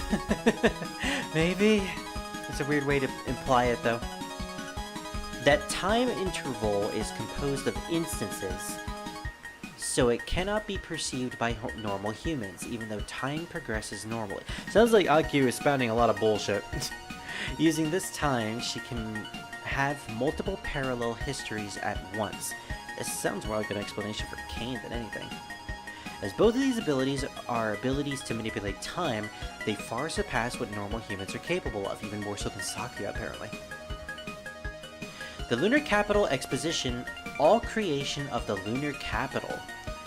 The exposition was an event where Iante opened itself to the public to display various lunar capital goods and informational exhibits. For many humans, this event was where they first learned of Iante's existence. So Iante had its own, like, lunar con in a way. And, oh, I just realized I said lunar con. That's a Final Fantasy XIV thing. But yeah, it essentially was a lunar capital con. It was a moon con. That's also the basis for that Slay the Spire Touhou fan game, Lost Branch of Horai. Interesting. Relations between Gensokyo and the lunar capital ceased long ago. The exposition was a great success, with both humans seeing the subjects of the exhibits for the first time, as well as yokai who came to reminisce about the past. Since the nobles of the lunar capital are hesitant to even talk with beings of the earth, it has been a long time since any free discussions occurred. The sudden opening of the exposition sent a shock throughout Gensokyo, and there were few whose interests it didn't capture. Most of the displays at the exhibition could be divided into three categories. The first is the classic category of amazing items, such as carriages that fly through the sky, garments that make the body light enough to float through the air, the rabbits' mortars. Why do the rabbits have mortars? And etc. These exhibits allow viewers to imagine the life of nobles in the lunar capital. That's neat. The next group, the military category, provided a stark contrast to the classic category. A Vulcan cannon light enough to wield with one hand, an ultra-small planet bomb, tanks and rovers designed for the lunar surface, and other modern weapons. Damn, the lunar capital had their very own mini Vulcan cannons. No wonder they They're very powerful during the Lunar War. But then again, they did lose. How the... This has always been an issue to me. How the heck did the lunar capital, comprised of like 1,000 bunnies, 1,000 slave bunnies, with futuristic tech weaponry, were defeated by 2 men in spacesuits? It had to have been a NASA conspiracy in some form or fashion. There had to be something going on there. This gave viewers a glimpse at the incredibly advanced technology of the lunar capital. The final group, the academic category, consisted of document exhibits, the Book of Lunar History, Divine Medicine, Mathematical Philosophy, Mad Grimoires, and etc. Even though the books were written on paper, they still use advanced technology. The pictures moved, solid forms would pop out of the pages, and unfamiliar words in the text would be explained in incredible detail if you simply touch them. Ooh, fascinating. Unfortunately, they were all written in Lunarian language, and thus completely incomprehensible. As the exhibition was extremely popular, the proprietress announced her intention to hold it yearly. Oh, so it actually is a lunar con. Nice.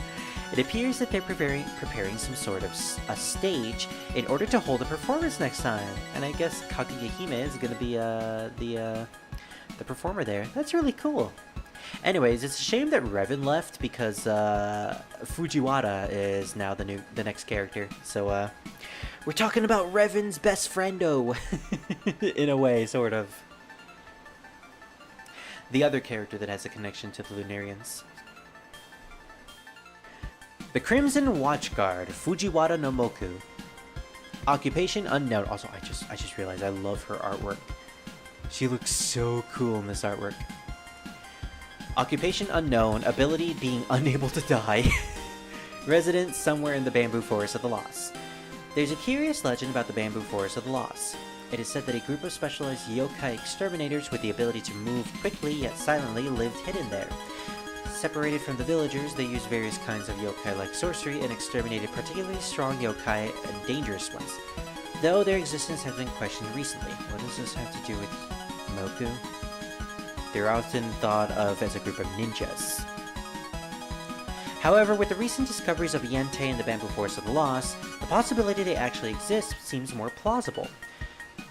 About that time, I encountered a person who may be one of their descendants. That person is Fujiwara no Moku. She is a human, but they say she never ages and cannot be destroyed. Because she has lived for so long, she has learned various kinds of sorcery, and can be said to be on equal footing with yokai, even more so. Because she's human, she is sometimes targeted by yokai, but is strong enough to easily brush off their attacks, so primarily rescues lost humans from the yokai. Yeah, she's a protector of humans, in a sense. Whenever she sees a human that's in danger, she fights for them, and usually leads them back to the human village to be looked over by Kane. It is said she doesn't mingle with the yokai or the humans of the human village, but primarily lives hidden in the Bamboo Forest of Lost, except for Kane, her girlfriend. In my headcanon, at least. When asked about her connection to the legendary exterminator, she feigns ignorance. Or maybe she just doesn't know. She doesn't seem too good at interacting with people and leaves without saying a word even when she rescues lost humans. Very, very antisocial. Alright, ability. She possesses a body that doesn't age and cannot be destroyed. She is a so-called immortal. Mortal! Her body heals unusually quickly, and even severe injuries will be completely healed in a matter of days. Notation 2. It is said she can regenerate if even a single hair remains. Yeah, she's kind of like Wolverine.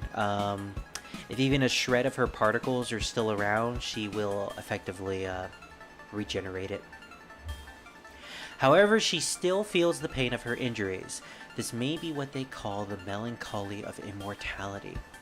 It is said that humans can only achieve immortality by becoming a celestial, but somehow she has managed to become immortal through other means, which Aki doesn't know about. She has begun appearing in public more often recently. But where has she been and what has she been doing until now? She never talks about it even if you ask, so it remains a mystery. Watchguard. Currently, perhaps because she's trying to make some connections with other people in the human village, she will serve as an escort through the bamboo forest for anyone who asks, especially in the case where people have business at Iente, such as sudden illness. She can be relied on to guide villagers there. She will lead you to Iente safely without risk of being lost or accosted by a yokai, which is funny because she knows her way through the bamboo forest of the lost. I guess she's lived there long enough to know. Excuse me. Those corn dogs in the morning weren't such a good idea after all. During that time, she'll remain fairly reticent. Note 3, all she says is, I'm a health nut that runs a yakitori stand, about herself. But she seems to be happy to listen to others talk about their own affairs. Oh, that's nice. She's a good listener. She may be immortal, but she's still not a celestial. Her way of thinking is similar to most humans. We may be able to learn more as she becomes accustomed to speaking with others. Yeah. Hopefully she becomes less suicidal and opens up with people more. But yeah, that's Fujiwara in a nutshell. Now, the whole thing about ninjas has never been brought up, and I think that's just another bit of Aku just speculating about characters, similar to the Sakuya theories. Fujiwara being a descendant of ninjas may be true or may not be true. It's something that is never addressed or never referenced in anything else. The human village. Ooh, we finished all the characters, and now we're heading into the actual categories of areas. Hey! Finally! This is awesome. This is nice. We're getting further and further now. Also, let me change the music. There we go. So we can have something else in the background. Fucking Revan, man. He changed the voting on my Pokemon Platinum poll, and now I have all 3 starters with 1 vote. I need somebody to vote, damn it.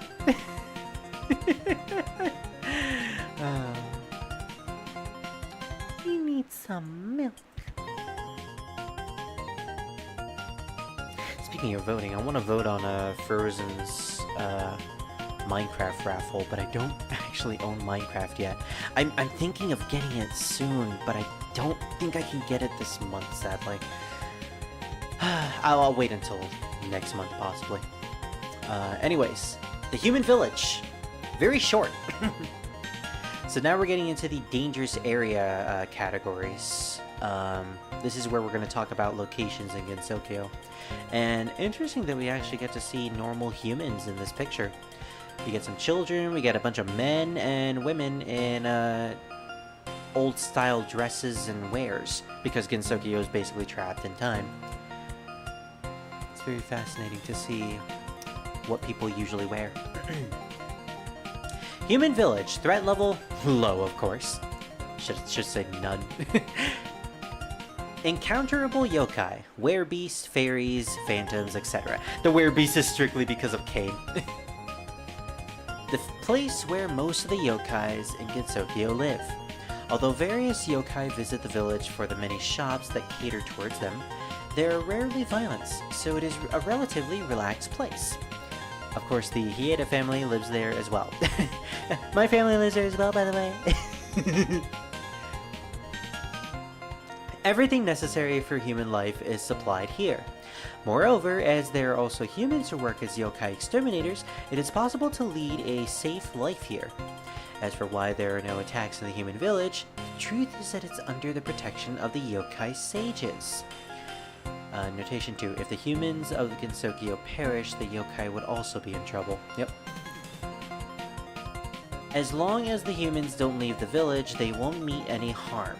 Even if you were to meet a yokai in the village, you should greet them respectfully as if they were your elder. There's a high probability that they are your seniors. Yeah, probably older than you. You see a little girl walking in the streets, probably a 1,000-year-old yokai or something. Moreover, while many shops are kept open surprisingly late at night, it is often when they are for the exclusive use of yokai. Since many yokai are active at night, such stores are quite prosperous. It is said that yokai are good customers. That's good to know. and it is also a common occurrence for human and yokai to enjoy meals together, particularly in places that serve alcohol. Nice. Humans and yokai living in harmony together in the human village by getting drunk. That's a good life right there. The Hakare Shrine, as it looks in the normal fighting games. Threat level low, and encounterable yokai, none. Supposedly. Unfortunately not. On the eastern edge of Gensokyo lies its only shrine. This shrine exists on the border between the outside world and Gensokyo. Mutation forward. To be accurate, the place where this shrine exists is not Gensokyo. It is literally on the border. All of Gensokyo can be seen from this shrine, and it is famous for having the most beautiful cherry blossom trees. The Hakari Shrine Maiden, who specializes in incident resolution, lives here. She watches over Gensokyo from here, and when an incident arises, she will go out immediately and ascertain the cause. It is said that she resolved the recent Scarlet Mist incident. Although yokai aren't supposed to come near the shrine, recently it's been rumored that to have become a den of yokai, and so humans have stopped approaching it. Oof! There goes Reimu's business. Just as in the village, one is ensured safety from attacks by yokai while at the shrine. However, as the path between the shrine and the village is an animal trail with poor visibility, safety cannot be guaranteed. This has always prevented people from visiting the shrine to worship, hence why Reimu doesn't get a lot of money. Another idiosyncrasy of the shrine is that items and people who have wandered in from the outside world are often discovered nearby, because it's on the border. Humans from the outside world will quickly become food if discovered by a yokai, but if they're lucky enough to find the shrine, they can return to their own world. Notation 5 is, it is said that the human beings who don't want to return outside have increased in number lately. In that case, they are allowed to live in the human village. Yeah. So anyone new goes to the human village if they want to stay. Although you do lose internet, television, bathing, etc. Modern bathing specifically. So in a way, if you don't really care about your normal life and prefer to be isekai, then there you go. I think this is Zune saying that people in Gensokyo from the outside world have increased thanks to the popularity of isekai animes and all that. I wouldn't put it past him to do that. Many of the items from the outside world are mysterious and are popular among humans and yokai alike. For this reason, many collectors like to gather around the shrine. However, it is said that the purpose of most of the discovered objects is unknown. Which end up going to Korindo. That's Korindo right there. With a tanuki in the front. That's cute. I like the little tanuki. It's a very small building. Smaller than I expected, actually. Korindo. Threat level low. Encounterable yokai, various actually. If you go towards the Force of Magic from the human village, you'll see a strange building. This building is the antique store Korindo. I like to say it like that. There are piles of unidentifiable items both inside and outside, and it's so quiet and gloomy that it's hard to tell if the magic shop is even supposed to be open for business. This is the sole shop in all Gensokyo that deals with outside world yokai, and netherworld, and magic items. However, not even the store owner knows how to use the outside world articles, and although there are many people interested in them, most of those items are not for sale. Notation 6 is that the owner is actually a collector himself, and thus isn't interested in selling most of the items. It is strictly a rumor, although it is 100% to be believed.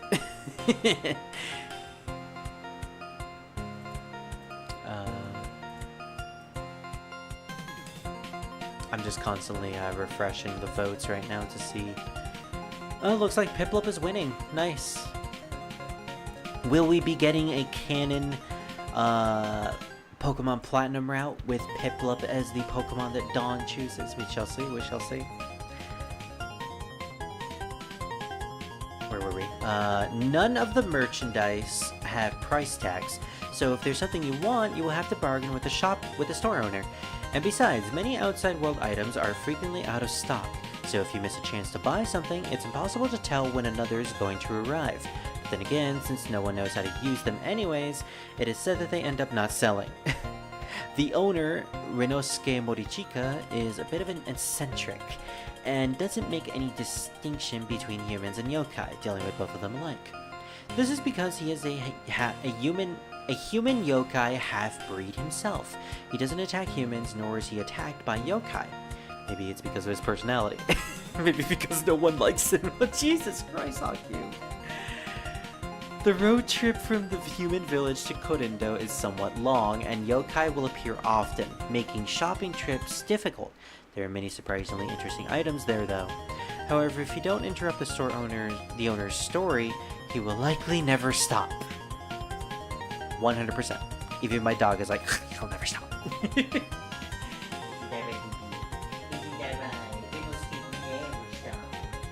need to bark at him in order to stop. The Misty Lake.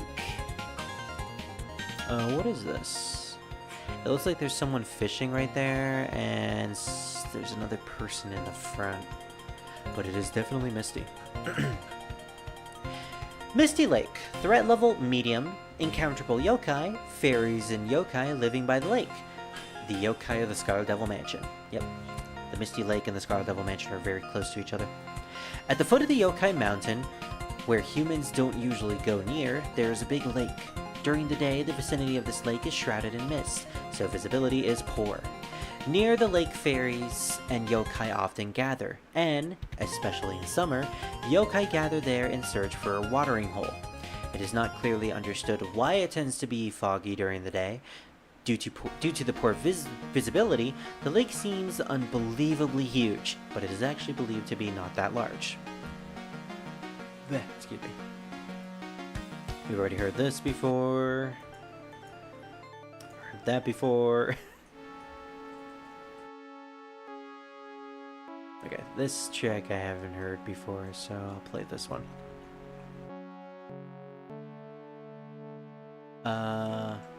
Where were we? Due to the poor visibility, right. This is a very loud track, apparently. That's some good artwork, though.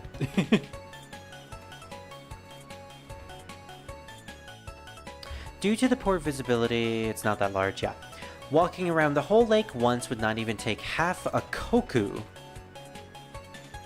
An archaic unit of time, a day was divided into 12 intervals, 2 hours.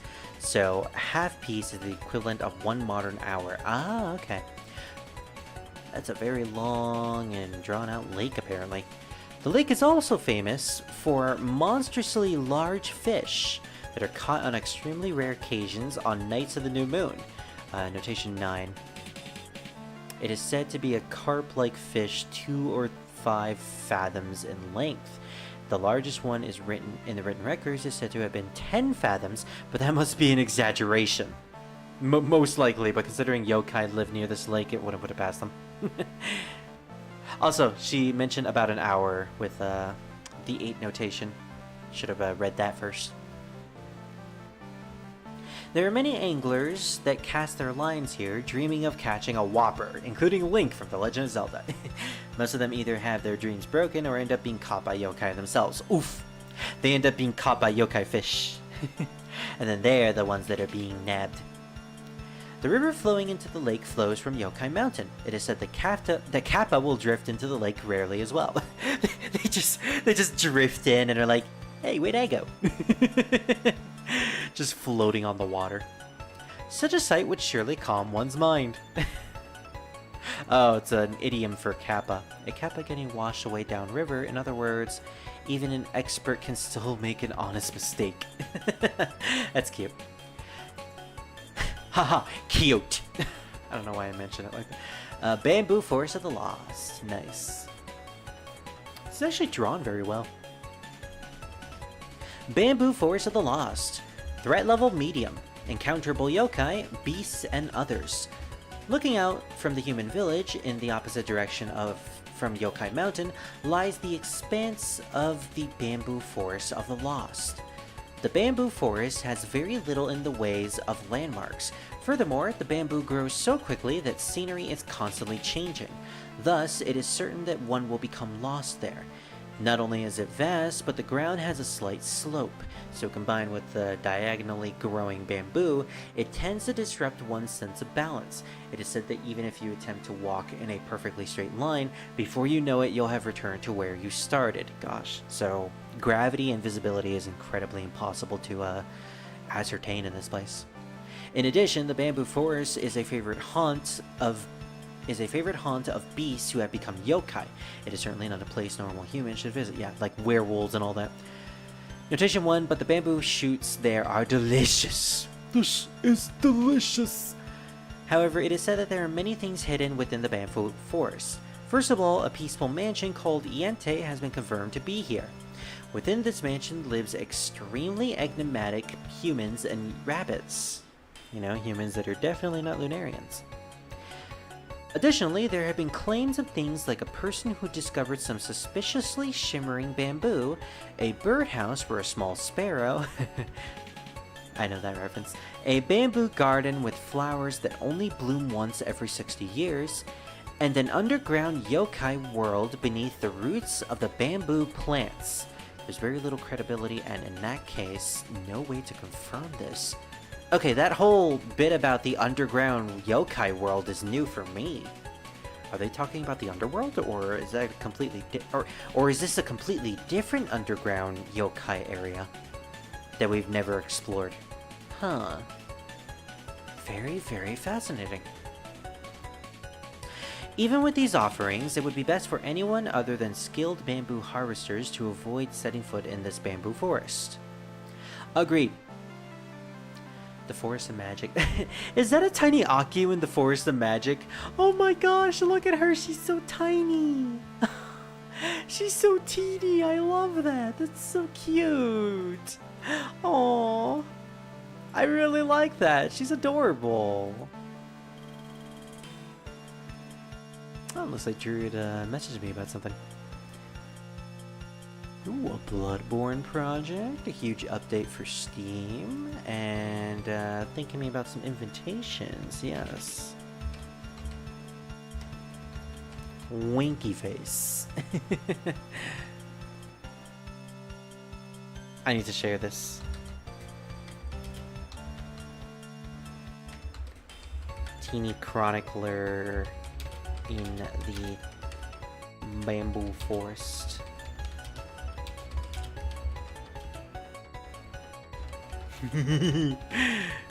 Oh, you know what? I have another Touhou server that I'm in that I can share this on. That's gonna be fun. Let's see, where is it? The Breaking Madhouse Daycare.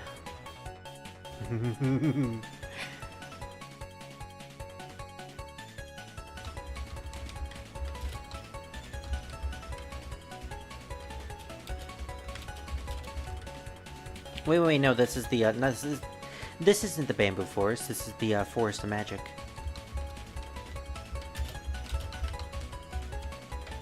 It's so cute. I love that picture so much.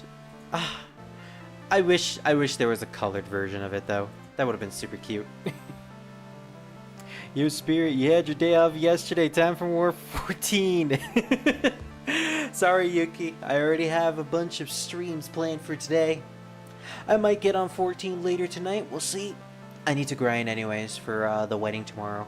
I also need to make sure you guys have the wedding invitations for Scar and Druid's wedding. In any case, I am doing Touhou and Pokemon today, so. Hey, apparently my friends liked it.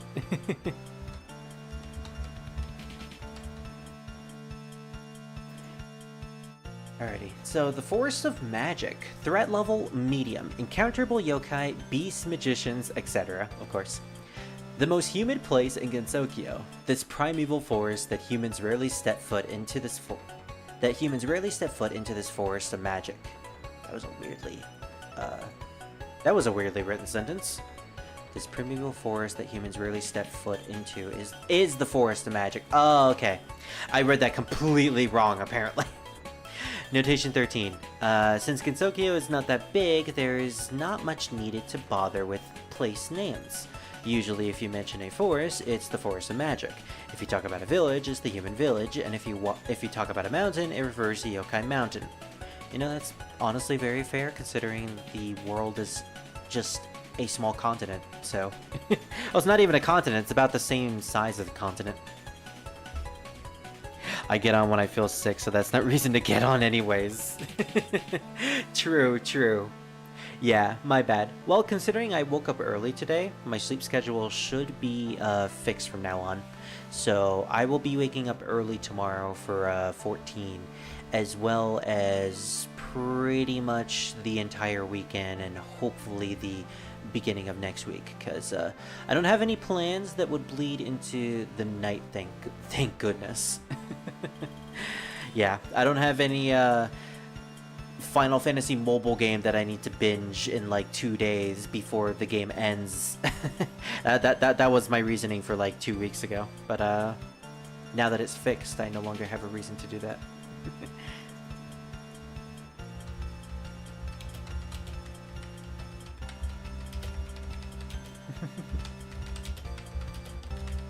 Someone is just messaging me about something Touhou related. There we go. Yeah, I heard that for the past week. I don't trust you. Won't sleep right now. Hey, I have a Pokemon stream that is scheduled in like... how many hours? I think like 2 hours. So, once I finish with this Touhou stream, which should be soon... I will be moving on to Pokemon, so like I'm definitely not missing that.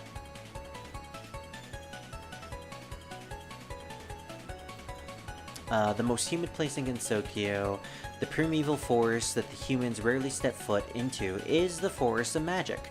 The path from the human village is relatively easy, but the forest's environment is extremely ill-suited to human life, with the spores of monster mushrooms dancing about in midair. Even breathing here would be hazardous to the health of a normal human, hence why Marisa's like the only one who lives here. Yeah, I'm basically just reading a lore book about Touhou. This has pretty much been the last 4 Touhou streams that I've done. Just reading this chronicle book. And then we finally move on to the main games after this. For that reason, if one could stand the noxious miasma... Miasma! Oh, we should get an inhaler. No, it's the miasma! That the monstrous mushrooms emit, then on the contrary, it would be both a safe and secretive place to seclude oneself. Almost no sunlight reaches the ground of the forest, making it dark and damp. Making it dampy. Therefore, mushrooms grow endlessly here. There are mushrooms here that can be used for food, for humans, who can withstand them, but they don't look very appealing. Also, there are a relatively high number of mushrooms with hallucinogenic properties. Oh, you know, I kind of knew he would start barking.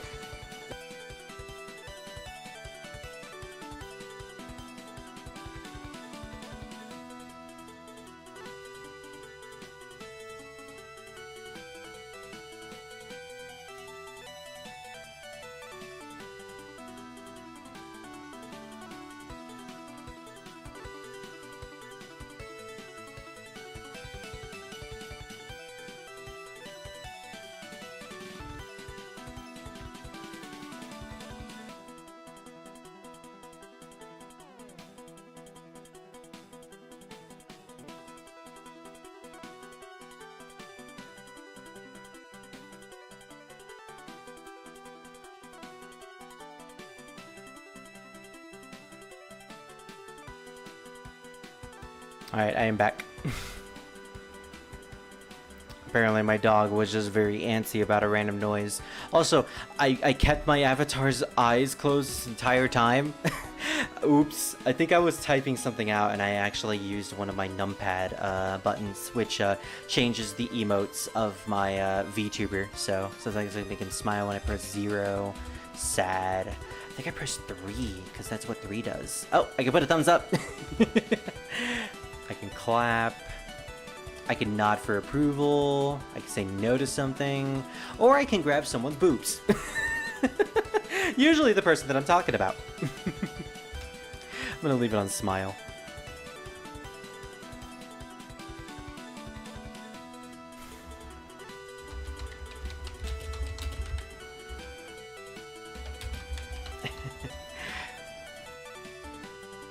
Where were we? After my dog so rudely interrupted me. There are mushrooms here, used for food, very unappealing. Hallucinogenic properties, right. The hallucinogenic mushrooms that apparently Marisa uses all the time. The reason why it is called the Forest of Magic in the first place is because of the wide number of hallucinogenic mushrooms growing here. Simply being near them will make hallucinations appear as if one was entranced by magic. Magic. Ooh. Speaking of which, since we're talking about magic, where's the song?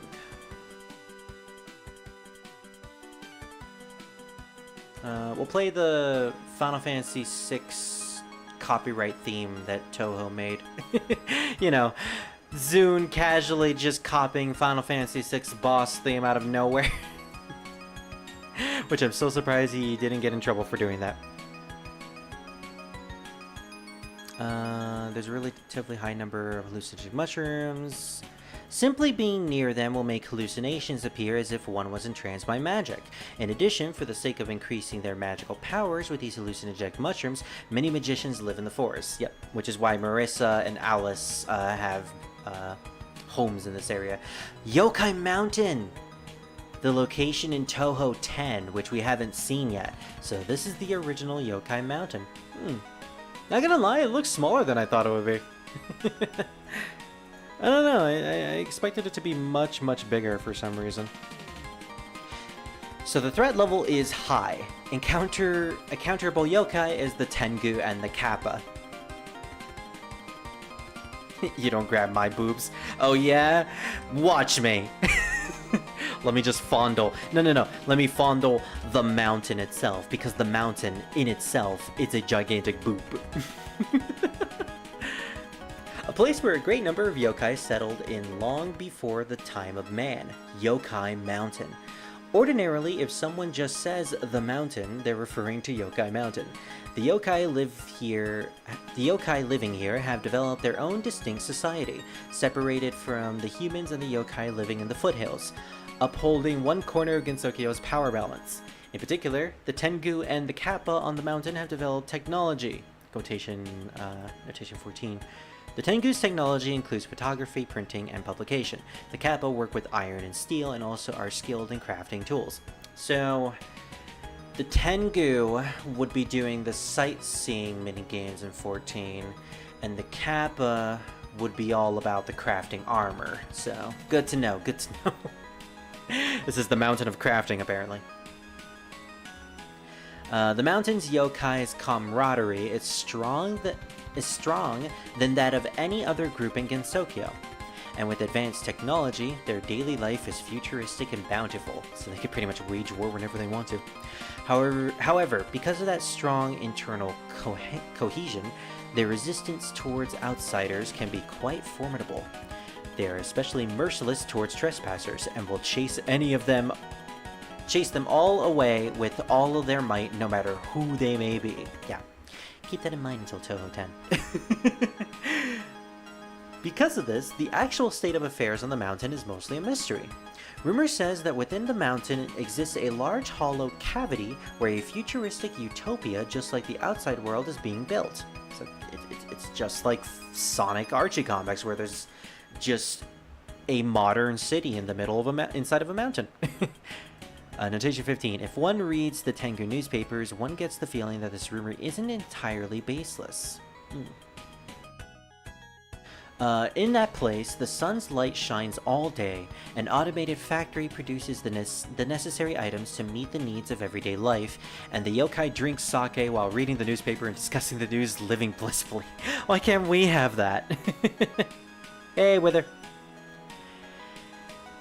With this hollow cavity, the forbidden act of opening a hole... The forbidden act of opening a hole, you say? Not on my watch! Let me just fall into that hole.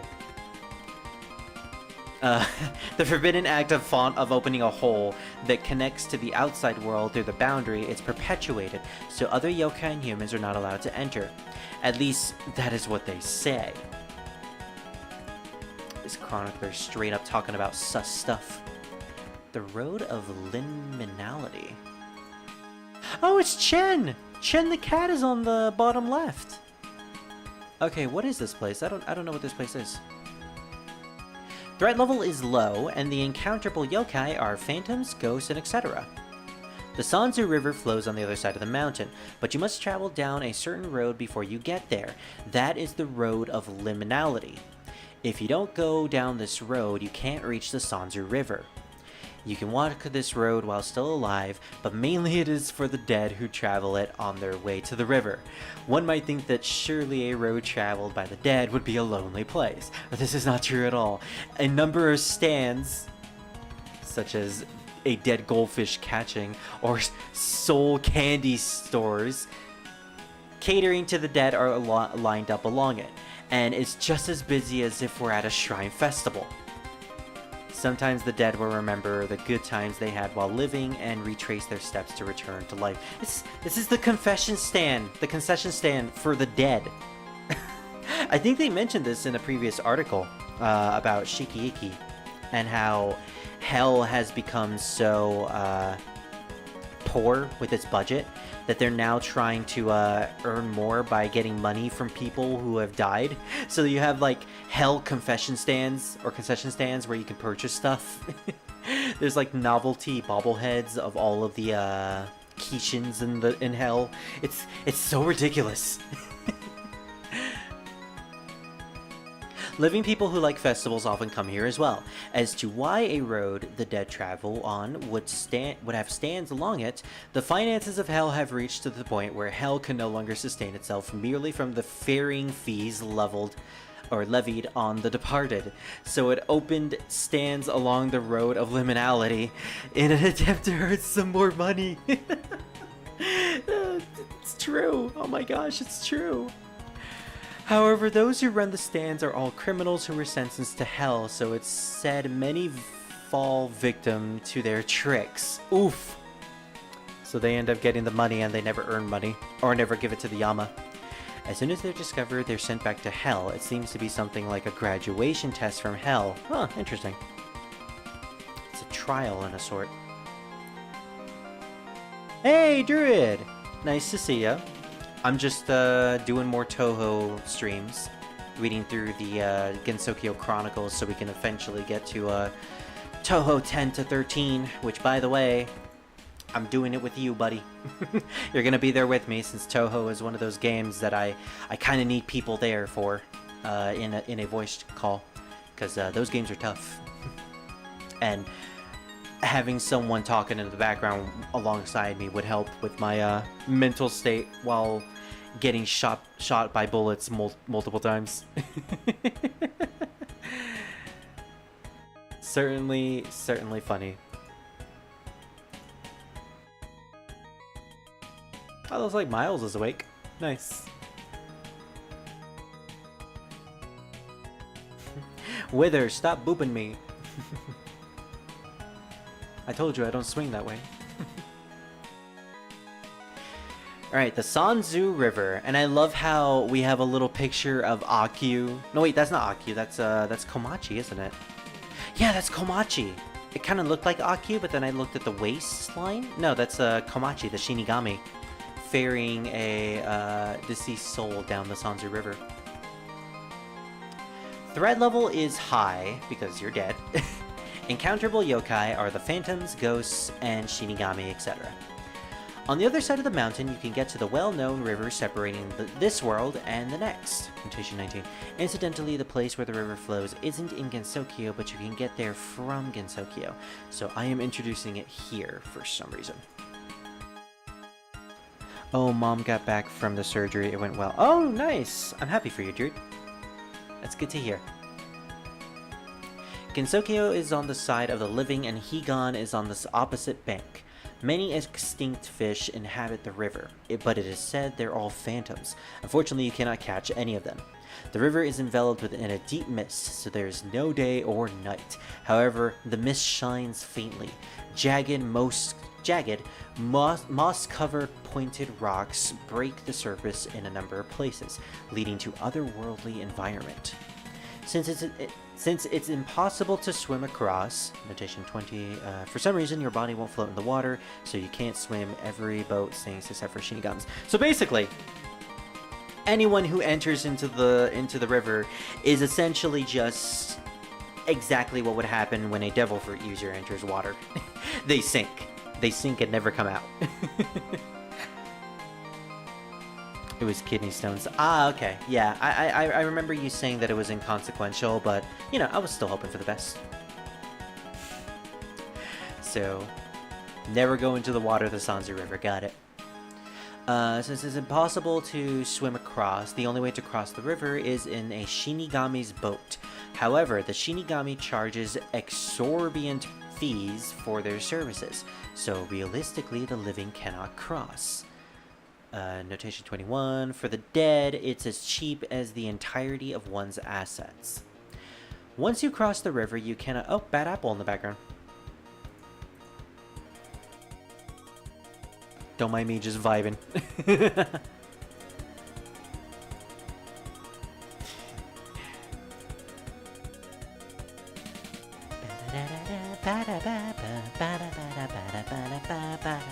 The original Bad Apple, the OG Bapple.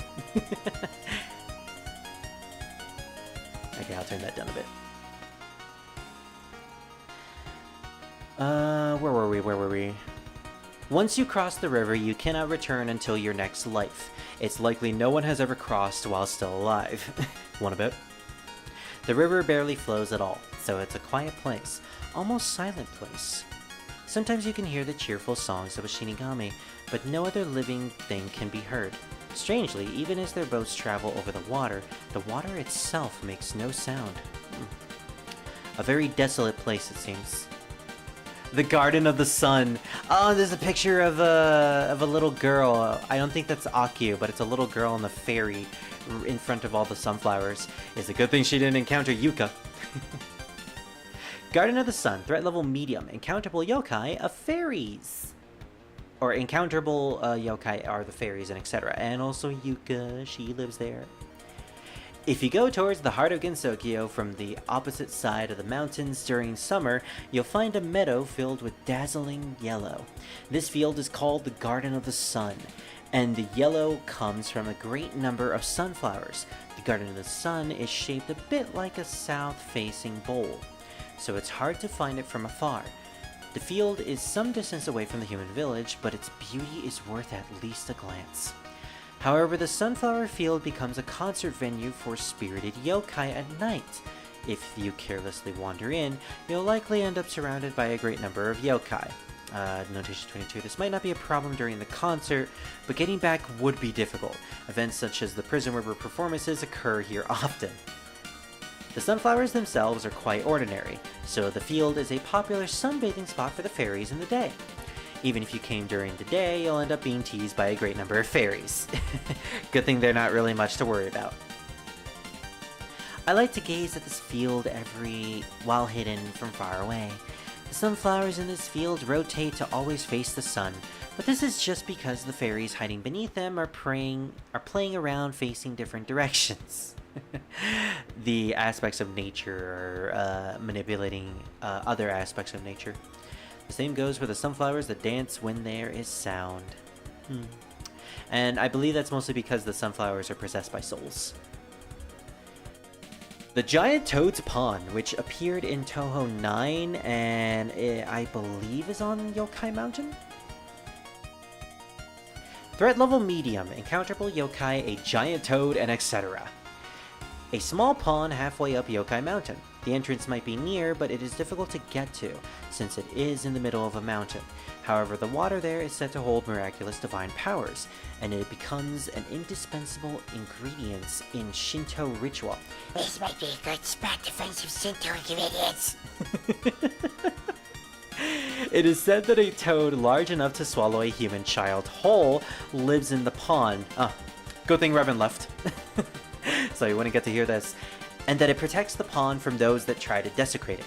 The giant toad won't be aggressive unless you desecrate the pond, and so long as you leave an offering, you are said to be guaranteed a safe return home. Notation 24. If you look closely, you'll see on your way back that common toads are following behind you. Being followed by a toad is a sign of being protected by the giant toad, so the mountain's yokai won't lay a finger on you. Ah, okay. It's a warning to all the yokais. Like, yo, this dude is cool. He's with me. The lotus flowers in the pond are beautiful. The lotus leaves and flowers floating on the surface, lit by sunbeams, filtered through the surrounding foliage, further emphasize the mysteriousness of the pond. A tiny shrine is built near the pond. Who built it, when it was built, and for what purpose are all already forgotten. But there are certainly humans that leave offerings at the shrine. Seeing that offerings will immediately disappear, it is clear that something is enshrined there. However, there's also a rumor that the offerings are taken by the Tengu. Those damn dirty Tengus! Hill of the Nameless, otherwise known as the Lily of the Valley, the place where medicine melancholy lives. Threat level medium, encounterable yokai, fairies and phantoms, and etc. Opposite of the yokai mountain is a small lake, or a small mountain, and halfway up it is the meadow with a great number of lilies of the valley. Somehow it exists in a manner hidden from the human village. And just to reiterate, lilies of the valley are another name for the Suzuden flowers, which are incredibly poisonous. Somehow it exists in a manner hidden from the human village. It doesn't get much direct sunlight and is fairly windy, so it doesn't get very warm. It is called Hill of the Nameless because long ago it was a place where children were abandoned. Oh. This is a story of when one could pass between Gensokyo and the outside world. Of course, this doesn't take place today. Young children who weren't even given names were brought here to sleep their death among the lily's poison. Jesus Christ, people killed children here? They killed barely born children. I kind of knew about this, but I thought this was a theory. No, this is straight up canon. What the fuck? Dead bodies were cleaned up by the yokai, so they disappeared without a trace. However, it is said that some of the children were abducted by mischievous yokai and raised as yokai. There are sad stories of parents who did not want to see their own children die, leaving them here thinking they might have a chance to live as a yokai. That certainly wouldn't happen. Perhaps because of its dark history, hardly any humans visit this place today. At some point, yokai stopped visiting as well, so this is a place forgotten by contemporary Gensokyo, having become nameless just as the term implies. Notation 27. Ah, how clever! Fucking Akio! So she doesn't mention it here, but medicine melancholy does in fact come from the Hill of the Nameless, or Lily of, the Nameless Hill. So, whether or not medicine is the soul of a deceased child that's just infected a doll, that's a big running theory that I've also heard about, but by gosh, Hill of the Nameless does in fact have a very dark history. And then we have Scarlet Devil Mansion. Let me go back to Perfect Memento and Strict Sense main page, see how much pages we have left. You know what? We actually don't have much. And let me check to see how much time we have for our live stream.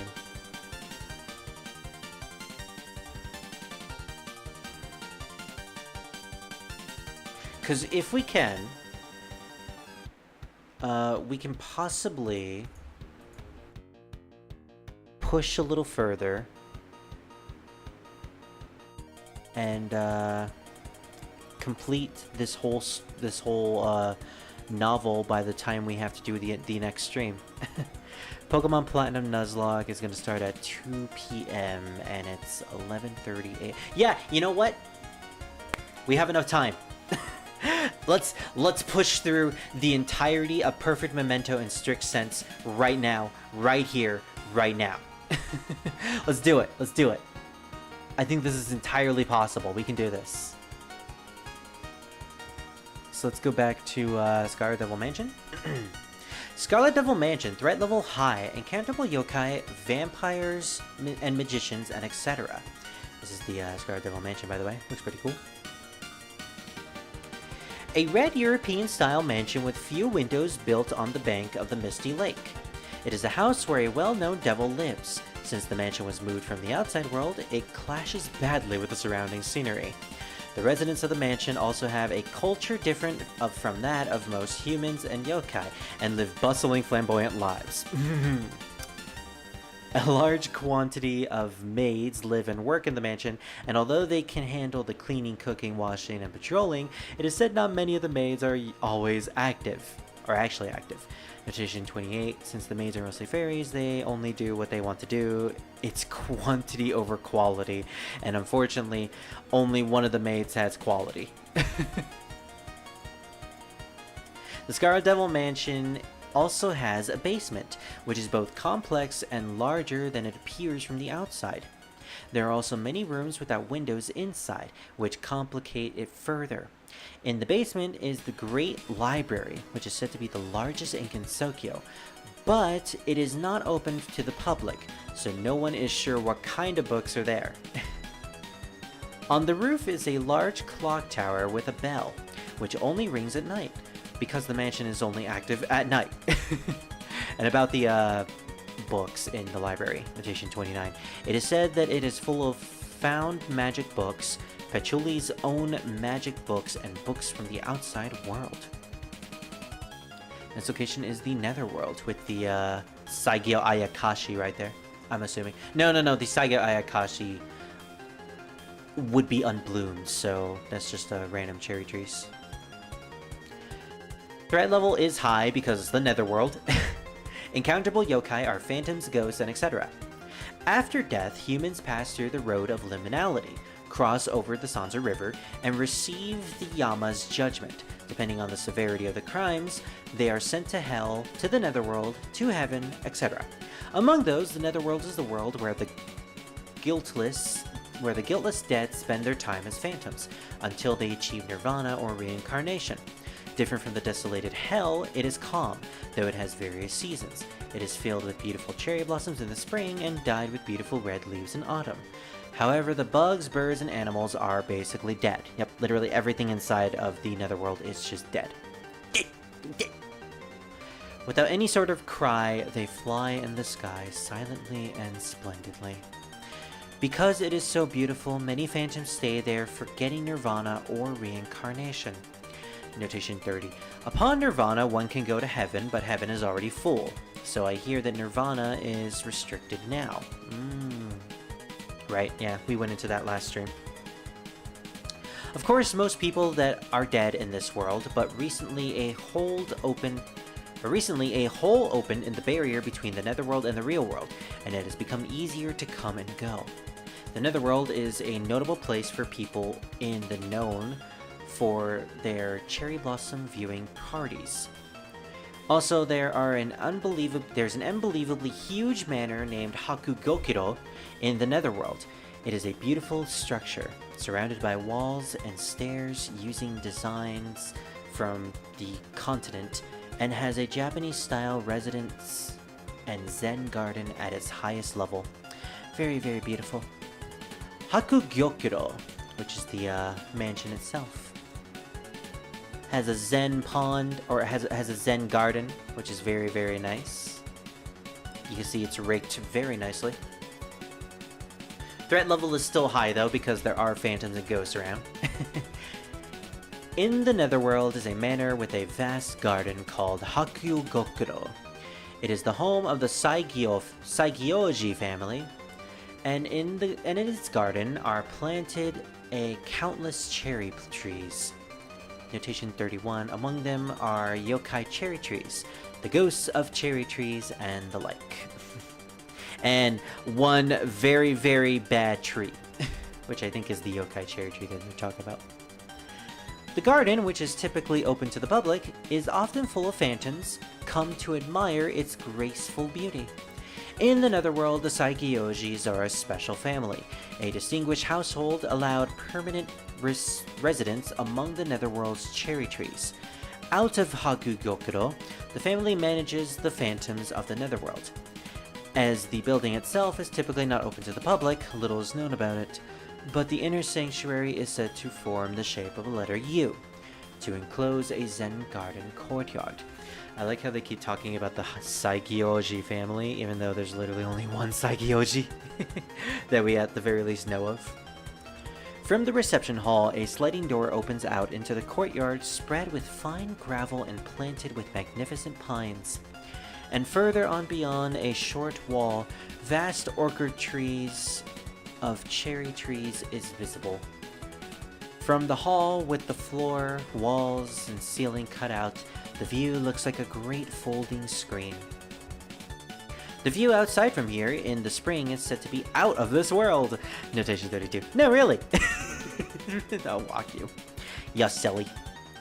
Iente, which is another mansion inside of the bamboo forest. There's a lot of mansions in Touhou. Iente, threat level high, and encounterable yokai are beasts and etc. Hidden deep in the bamboo forest of the lost is built a mysterious mansion. Though its architecture is like that of an ancient Japanese mansion, it somehow shows not the slightest sign of decay. Either it has seen constant maintenance, or else time itself has stopped for it. Notation 33, since it's called the House of Eternity, perhaps the latter makes more sense. Yeah, and since we went through Kaguya's article about her ability to manipulate the Eternity and Instantaneous, it's kind of obvious why it looks like this. Being in the bamboo forest of the lost, it is not easily found by prospective visitors. Only recently having been there, been people willing to guide others to the manor. Excuse me. Before then, nobody knew of anything like a mansion in the middle of the forest. The mansion is thus shrouded in much mystery. There is very little publicly known information about the place. Even basic things like when it was built and the inhabitants themselves are unknown. In particular, the humans and yokai rabbits who live there seem to have no relations with the human village. However, recently, by holding events such as the Lunar Capital exhibition, however few made it to Iente, oops, it seems this manor may be opened up little by little. Yeah, they had like a whole lunar con there. The Lunar Capital. Ooh, that's an interesting look at the Lunar Capital. We have a telescope pointed at the moon, I'm guessing. The Lunar Capital is the city, and I believe the background is supposed to be the Earth. Druid, look! It's where the Lunarians live at! Get them! Quick, tell Jack about this. The Lunar Capital. Threat level unknown, and encounterable yokai is unknown because we don't know anything about it. Although it is not part of Gensokyo, I write of this place due to its close relations to Iente. The Lunar Capital is an ancient metropolis said to exist on the far side of the moon. According to the history of the Genso Lunar War, notation 35, see the entry of Yukari Yakumo, yep, where we talked about the Lunar War. It was into this city that the yokai marched before being soundly defeated. It is known to have a great society. Although it is nowadays virtually impossible to go there directly, some information about its current state of affairs may be gathered from the Lunar Capital exhibit held at Iente. Firstly, its firearms far outclass any terrestrial weaponry. Yokai would surely stand no chance against rifles that can release massive amounts of danmaku in an instant, sidearms with rounds that cause great explosions on impact, and pistols and bullets that can be controlled mid-flight. Jeez, oh, didn't know about that. Notation 36. At the exhibit, these items were said to be artifacts from the ancient lunar capital.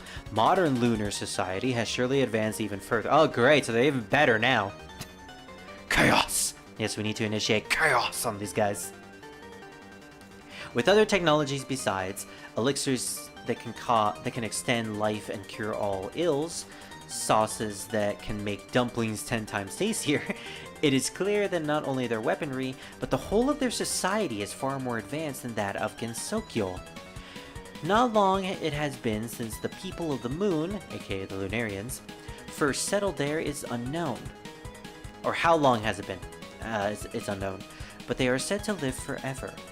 To the lunar capital, the Earth is a land of exile for the unclean, and it is said that the Lunarians use it as a prison to perpetrators for grievous crimes. Yeah, because the reason why Kaguya and Eren are trapped on Earth is because Kaguya drank the immortal elixir of Horai, so she was considered unclean by the Lunarians. So she was basically deemed a traitor and ostracized to the Earth. But then for some reason they came back saying, no, actually we need you because NASA is trying to enact a lunar war on us again. Road of Reconsideration. Interesting area. And there's Aku. Threat level high, encounterable yokai, phantoms, and ghosts. A small road can be found by going through and beyond the Forest of Magic. Proceed along this road and one would arrive in Muenzuka. When autumn comes around, the road becomes completely covered with red spider lilies, dyeing the road a deep red. Muenzuka is the graveyard for those who without relatives and those who committed suicide in the outside world. Many end up at this place after wandering aimlessly. Yeah, so if you're suicidal and you get spirited away into Gensokyo, you're gonna end up there, and it's gonna be very difficult for you to get out of there. So if you end up there in Gensokyo, you're pretty much just fucked.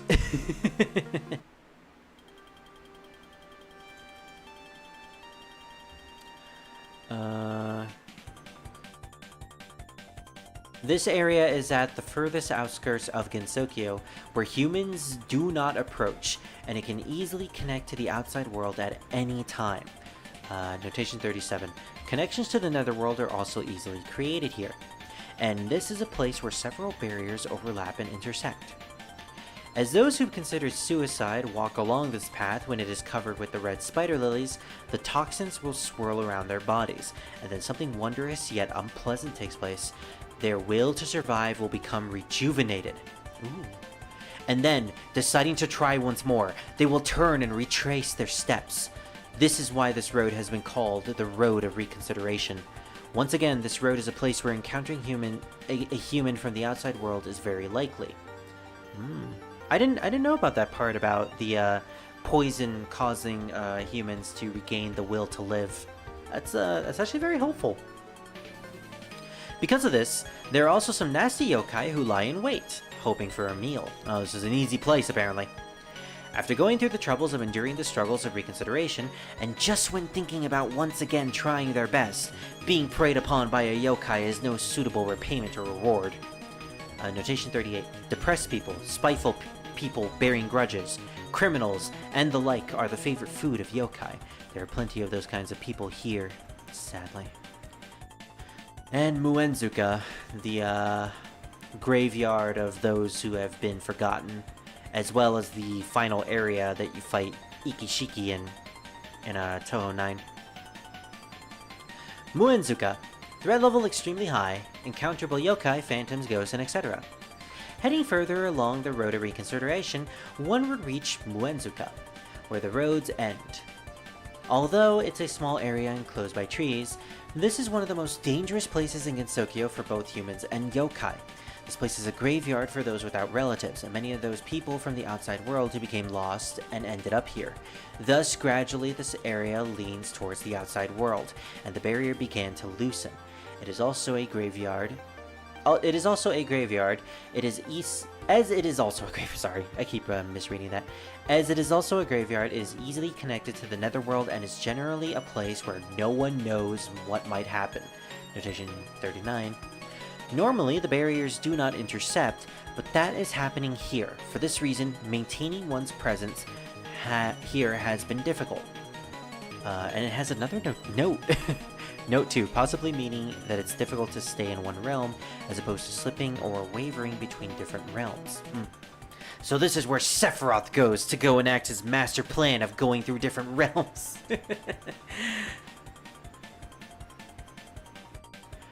However, there are lovely things called purple cherry blossom trees here. Although their numbers are small, nothing else in Gensokyo can match their simple beauty. When the flowers of these cherry blossoms fall, the deceased of Muenzuka will be released from their hesitation and finally progress to the road of liminality, aka the dead souls that are inside the cherry trees. The purple cherry blossoms purify the soil of Muenzuka, and once per year, bloom to sever all hesitation. Even for Gensokyo, these are quite peculiar yokai cherry trees. Those flower petals that drop by ones and twos create a sight reminiscent of Muenzuka itself weeping, an illusion that will begulge any viewer. This might be the most perfect place for flower viewing, or so one might think, but the sorrowful sights create such sadness that there is no one who is able to make merry while watching them, except maybe Yuka.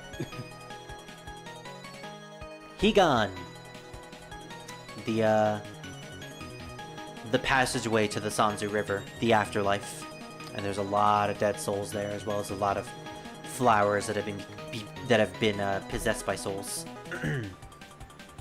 Oh, we're getting close! We're getting close to the end! Higan, threat level unknown, encounterable yokai unknown, the other side of the Sanzu River. Obviously, Higan is not a part of Gensokyo, but I'll introduce it here anyways because we saw it in the last game.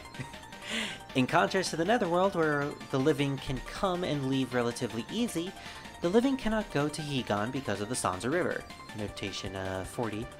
Rather, if you go, you'll die, although there is a chance that the dead can breathe again before they cross the river. Once they make it across, they cannot come back to life. So, Tamaki over there in the corner, she hasn't passed the river yet, but, you know, Sharon is politely pushing her back to the realm of the living just so she can continue with her adventure and also gain a guardian at the same time. Hey, nice. Nice little Shin Megami Tensei if humor there. Higan is an endless flower garden with no night, day, or seasons, just gentle warm light that envelops the area. All people do here is await the Yama's judgment. They don't sleep, eat, or talk. All they do is wait, and by doing so, they realize that they are dead. Notation 41. Lately, there have been so many dead people that the Court of the Ten Kings cannot keep up with them. Oof. It's okay if you are sent to the Netherworld, but if you descend into Hell, you'll temporarily leave the cycle of transmigration and won't be able to once again enjoy the sights of the cherry blossoms and the taste of the sake. But there is a hope that you could eventually return to the cycle of transmigration. There's always hope. Jesus Christ, this monologue is massive. I think we got to the final chapters of Perfect Memento in strict sense, so everyone, get prepared, because we're probably not going to be listening to Akio all that much anymore after this. Oh my gosh! There's a tribute to Akira Toriyama in Final Fantasy XIV! Yuki just messaged me. Oh my gosh, it's just like when they honored the creator of Berserk. That's awesome. Because I remember reading something about when the Berserk creator passed away in Final Fantasy XIV, because Dark Knight was such a popular thing that was based off of the Berserk character. I think his name was Guts. Everyone just turned into a Dark Knight and hung out in front of Olda and had their Dark Knight pose enabled, which, you know, the pose essentially just looks like Guts. And they just stood there for days honoring him. That's beautiful. That's beautiful, man. Rest in peace, Akira Toriyama. You were awesome. You made a lot of amazing stories. And touched the hearts of so many people. Especially the entirety of Latin America. They are crazy about Dragon Ball. Heck, it could even inspire Touhou in many ways, too. Gosh, what a loss. Well, everyone, prepare yourselves. These are the last chapters of this book, so we probably won't be hearing from Hieda no Akio for quite a while, so let's treasure her while we can. So the monologue. I first began compiling the Gensokyo Chronicles around the time I turned 18 as Aichi. which was over 1,000 years ago. Literacy was not as widespread in those days, so the Gensokyo Chronicles were more something to be left for the later generations than something that was to be read by my contemporaries. It's difficult, even for me, to read the writing of the chronicles from that era, so it didn't serve much use as a reference for this compilation. Since then, I've reincarnated as Ani, Ami, and so on, and am now in my 9th incarnation. It's very interesting. So, we have finally discovered that Hieda no Akio is actually a reincarnation of every single other Hieda child since the first generation. And each child of Hieda, child of Heir as they call them, of Heir, have been writing different iterations of the Gensokyo Chronicles. But why? Well, we'll find out as we continue reading the monologue. Normally, the process of reincarnation results in an almost total loss of memory, but the ability of Gumanji that my ancestor Heir possessed has been preserved. That is, the power to not forget anything that has been seen. Yeah, so the children of Heir, as they call them, have this ability that they remember everything from their past lives. While they may not feel like they themselves experienced it, they still retain all of the memories and information as their reincarnations continue and perpetuate. So Akio here remembers everything from her time as Ami, Ani, and so on and so forth. So she is basically like 9 people in one. Of course, as Akio, I have this power as well. It's repeating another song that we just heard last time. There we go.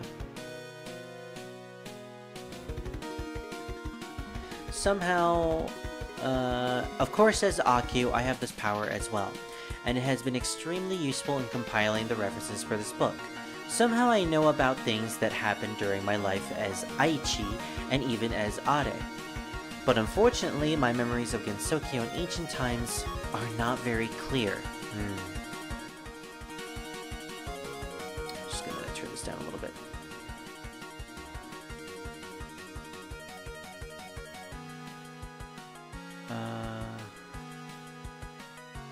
Yeah, here's where we were. Just like a normal person, I have to read about the past to know much about it. Oh, so even then, her ability isn't really working as much as it should be. Still, it's quite obvious that Gensokyo has changed drastically over the past 100 years or so. The days where humans live in terror of yokai or desperately exterminate them have passed, and the world has become a place where yokai come to the human village and play, and humans are invited into the houses of devils. This edition of the Gensokyo Chronicles is the first of these books to be written in the new Gensokyo. Nowadays, yokai almost never eat humans. As a result, I spent a lot of time worrying what to write about. And the usual warnings about yokais and descriptions of how to protect yourself from them follow as a result. But I spent some time arranging them a bit, notation 1, to try to provide a new yokai-centric viewpoint. And notation 1 is, we have a lot of notations here. Like writing horizontally, Western style, and adding drawings. Oh, that's interesting. I even tried picking out specific yokai and delving a bit more into their personal lives, as I wanted to help create new relations between yokai and humans. In addition, I received a great number of requests from yokai, notation 2, such as, "Make me sound stronger," or "What do you think this power?" Yeah, so basically all the yokai that she's written about have basically over-exaggerated themselves in some way, as evident by the Poltergeist sisters. There was a lot of information there that did seem a bit sketchy. So what started out as a guide to help humans defend themselves from yokai became, before I knew it, a manual for yokai to help others learn about them. In fact, a number of yokai threat levels have been inflated somewhat in this volume. This probably isn't cause for too much concern, as humans are almost never kidnapped and eaten by yokai in today's Gensokyo. At this rate, I may have to completely rethink the audience of the Gensokyo Chronicles and the purposes of their existence. If I don't, the purpose of my continued reincarnation would fade away, and then she would have no reason to reincarnate. Once this edition of the Gensokyo Chronicles is finished, I should have as many people read it as possible and ask them if my continued reincarnation is necessary. Oh. Still, the fact that we've entered an age where there is practically no more use for the Gensokyo Chronicles means that this is a new ideal era for both humans and yokai. There are few threats to live for humans' lives, and they have peaceful duels whenever they please. Yokai extermination continues in name only, and abductions are only carried out for show. These peaceful yet stimulating times are surely a golden age for humans and yokai alike. Yeah, so everything we've been hearing about when it comes to like kidnappings and horrible stuff has been exaggerations. Gensokyo is as peaceful as it's ever been. There is no doubt that Gensokyo has become the way it is thanks to the isolation brought about by the Great Hakure Barrier. Around the time humans outside began to become more powerful and deny the existence of yokai, Gensokyo was already in danger of destruction. Notation 3 says, in the time of Aya, the 8th heir maiden, the power of the yokai of Gensokyo was weakening, and humans outside began to deny their existence, so they were already on the brink of collapse. Yeah, so the denial of religion and mythology, and the acceptance of Scientology and the likes becoming a popular thing was what caused yokai and mythological creatures to lose their power, hence why Gensokyo needed to be created. The solution endorsed by the yokai sages was to isolate Gensokyo using a great barrier. This barrier is the so-called barrier of common sense. This barrier kept the outside world's common sense outside, leaving what lacked common sense inside, in Gensokyo. It created a world which embraced the yokai and the world of the night that the outside world denied. A world in which matter and forces flowed as they were denied by the outside world. It was a passive yet truly groundbreaking innovation. So that is the explanation as to what the Hakure Barrier does and why it's so important. Notation 4 says, though we humans of the village who already live in Gensokyo were unfortunate enough to get drawn into this plan. Yes, anyone who lives in the human village knows not about the true purpose of it all, and live in complete ignorance for the rest of their lives. Of course, the construction of the Great Barrier is almost an implicit statement by the yokai that they're no longer a necessary part of human society, isn't it? It's just the same as if they said, fine, we'll do as we please here. They're basically rebelling in a way. One could say this desperate last resort was a smashing success. Or perhaps it was the best possible plan and not a simple act of desperation. However, there was a flaw in this plan as well. The flaw was that the yokai's inability to attack humans began to weaken their powers. That meant that if a new and powerful yokai ever ceased to exist in the outside and passed into Gensokyo, the denizens would be unable to resist it if it decided to subjugate them. In this light, the Great Barrier can also be seen as a harbinger to Gensokyo's end. It's simultaneously a blessing and a curse in a way. Of course, there was a plan to avoid this happening as well. That plan was to have humans and yokai continue to battle each other in mock duels. Notation 5, which might be the spell card rules. These duels also involved mock kidnappings and yokai extermination expeditions. This is how today's pattern, where yokai create disturbances every so often and incident resolution specialists resolve them, was born. Following that intention, this edition of the Gensokyo Chronicles also establishes emphasis on the fact that yokai are those who attack humans. Yokai attack humans, and humans eliminate them. If even the appearance of this natural order were to vanish, Gensokyo's future would surely become a dark one. It is imperative that this cycle continues for basically ever. The cycle of Gensokyo is certainly a tough one. From my perspective, the power of today's yokai has not weakened. On the contrary, it's too much for the small area that is Gensokyo. It's probably evidence of the outside world forgetting about yokai one after another. However, no yokai ever tried to invade the outside world. Why is that? I believe it's because yokai have no reason to attack the humans of the outside world. To that extent, the outside world has become the world of humans. Yokai are only mentioned in the context of tales from the outside world, and even in tales, they only exist to be vanquished. Notation 6. Which is very true, because in our real world, yokai and mythological creatures are rarely ever seen. Nowadays, there are many stories where yokai are simply small fry, and the real enemies are the humans. Yeah. It's a popular trope these days in stories that the true monster is actually man. Thus, even though Gensokyo is as small as it is, no yokai would ever leave it to go on a rampage. Being satisfied with the current state of affairs is the only path to happiness, but it is also probably the most difficult, as this isn't just true for yokai. Certainly, expressing dissatisfaction is related to self-improvement that can be a good thing. However, it can also be a sign of greed, and avaricious souls only walk the path to their own destruction. Enlightenment is knowing that one has enough and finding satisfaction in one's circumstances. The yokai have finally reached that point in their existence. This is the impression I get from today's Gensokyo.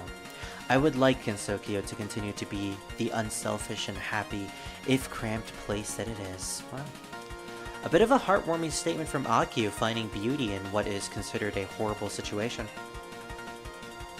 Notation 7. Oh, but is that a form of selflessness or selfishness? I suppose I'm still a ways away from enlightenment. At the end of the day, she is still a human. Still, the humans called the children of Mied, which are the name, I thought it was a Hied, but it was Mied actually. To make a long story short, we are not able to live for very long. So here comes the big revelation. I don't know whether this is because the reincarnation is imperfect, or because we simply know too much, but I probably will not live until 30. Furthermore, my preparations for the ritual reincarnation must begin several years in advance of that. As a result, I likely will not have much of a chance to experience life as a normal human being. This is my one regret, especially as it is much easier to enjoy an easygoing, pleasant life in Gensokyo now than in the past. The ritual of reincarnation involves petitioning the Yama for permission during my lifetime. Then, for over 100 years during which my body for the next reincarnation is prepared, I work for the Yama in hell. So even though it's become much easier to travel between Gensokyo and the Netherworld now, I won't be able to see how much the conditions are in Gensokyo.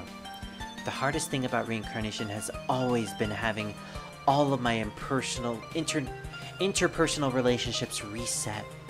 This time though, I think that things may change somewhat. This is because yokai and humans have become closer, so even I have yokai acquaintances. It's not unusual for yokai to live for several hundred years. Even if I spend over 100 years in hell, although all the humans I know will be gone, the yokai will probably all look the same as ever. So the current state of Gensokyo has helped assuage the fear and loneliness I feel due to my reincarnation. So, let's put a stop there at the moment. Akio will unfortunately not live past 30 due to the cycle of reincarnation that she is forced to undergo. The children of Mier always die before they reach 30 years old. They are very, very, very young, hence their name, the children of Mier. Now, I'm getting called, so I will be right back, but yeah, I'll let you guys think about this for a minute.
Okay, I am back. Although I will probably have to step out in a couple of minutes because I am discussing about something with my family. But anyways, let's go back to what we were talking about. Hieda no Akyu will probably not live past a certain amount of time. By 30 years, if I remember correctly. Yeah. So let's continue the article. I wonder what the world will be like in the time of the 10th child of Mier. Contemporary Gensokyo has been preserved as a peaceful world thanks to clever yokai. In the current state of affairs, Gensokyo could continue to exist unchanged for some time. Today's Gensokyo is heavily dependent on the outside world. This follows fairly obviously from the fact that the Great Barrier is a boundary of common sense, but it is certainly frightening to think that there are things that cannot be done with just powers existing in Gensokyo. If the outside world were to be destroyed, I wonder what sort of action the yokai sages would take. Yeah, like a meteor or something like that. I suspect they would immediately dissolve the Great Barrier and begin their domination over the outside world. Since the world of the night is the yokai's world, this could mean the world would once again regress to being a place of darkness. For some reason, I can't imagine that happening. Looking at the yokai of today's Gensokyo, I can only imagine the future of the yokai being a bright one. It was the yokai who took action and quickly came up with a plan to create such a fantastic world, not the humans of the outside world, and not the humans who exterminated the yokai for a living. I can't think that those same yokai would do something so foolish. We, the humans of the village, will continue our mock battles with the yokai in order to ensure stability of their existence. This is not the end of the current edition of Gensokyo Chronicles. I will probably continue collecting material for it until I must begin the preparation of my reincarnation. Until then, I would like to continue enjoying my black tea. I love so much as I listen to Yogakuran songs. Signed by Hieda no Akyu, the 9th Air Maiden. Jeez. And notation 8 was a taste I've acquired since becoming Akyu. Ah. So the black tea is something that she herself likes. That's very nice. So I want to look this up. Hieda no Akyu.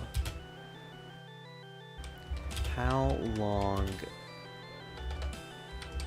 does she have to live? 30. Mier children have a short lifespan and rarely exceed the age of 30. As a result, Hieda is unable to spend most of her existence as a normal human being. She is 30, and if we go to Hieda no Akyu's wiki page, this isn't the Gensokyo that I remember.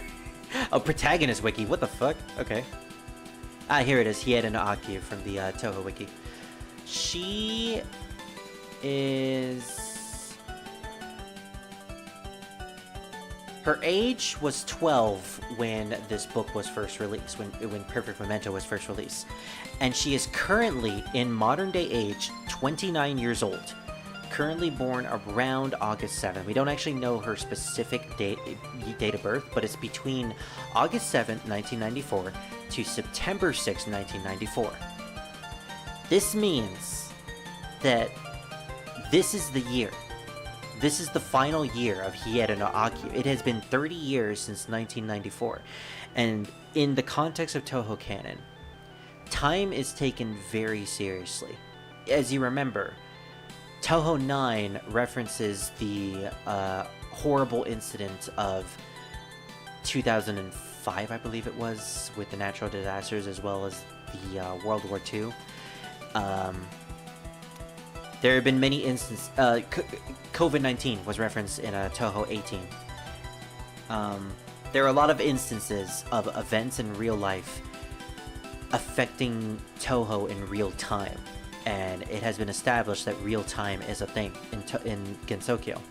So, Akyu is most likely not going to live past 2024. Either Zune brushes this information off with some sort of excuse, or sometime in between August the 7th, 2024 and September 6th, 2024, Akio is most likely going to pass away in some sort of Touhou canon story. And that, in my opinion, is incredibly fascinating. This character was created back when Memorizable Gensokyo. Wait, what is Memorizable Gensokyo? Right, that was the comic that led up to Perfect Memento in strict sense. It was a fan-made thing. But this was made in 2006. Yeah. Perfect Memento in strict sense was made in 2006. And Akio has been a thing since then. And this information has been a thing since 2006. We have been leading up to 2024 with Akio's inevitable death. Now, that is what makes me very interested. I want to know exactly how they're going to handle this, what's going to happen, how is Zune going to handle Akio from this point forward. Will he kill her off? I don't know. There's never been an actual death in Touhou, but this part really fascinates me. It's what makes Akio such a fascinating character, despite the fact that we don't actually see her in any of the games. She has an entire book comprised of information that she herself has written. This entire monologue just oozes her personality, just oozes her struggle. You can tell that she doesn't want to die, that she loves the current Gensokyo that has been created by the sages and the yokai. That now that she has entered into an age of peace, she questions if anything is even worth it anymore. And I'll be right back. I need to take this phone call.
Alright, I am back. Excuse me. I was just discussing about... My bad. Okay, something stuck in my throat. I was discussing about a potential controller I will be getting for my birthday. So, that's good. My controller unfortunately has this issue with drift, so I need a new one. Otherwise, I won't be able to play most games competently anymore. Alrighty, where are we?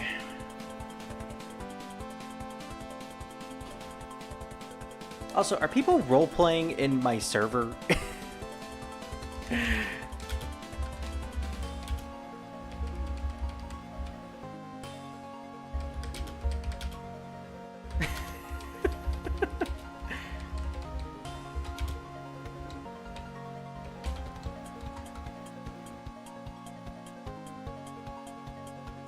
What the heck happened? Oh.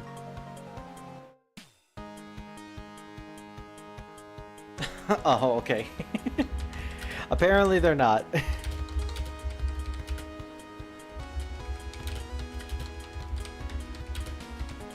They are? Druid, are they lying to me or not?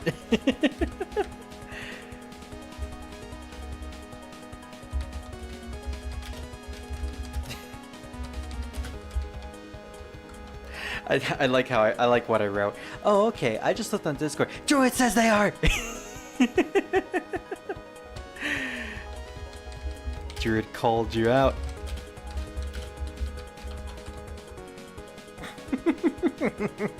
Anyways, let's go back to the horrible fate of Hieda no Akyu. So as I was saying, Hieda no Akyu is probably going to pass away in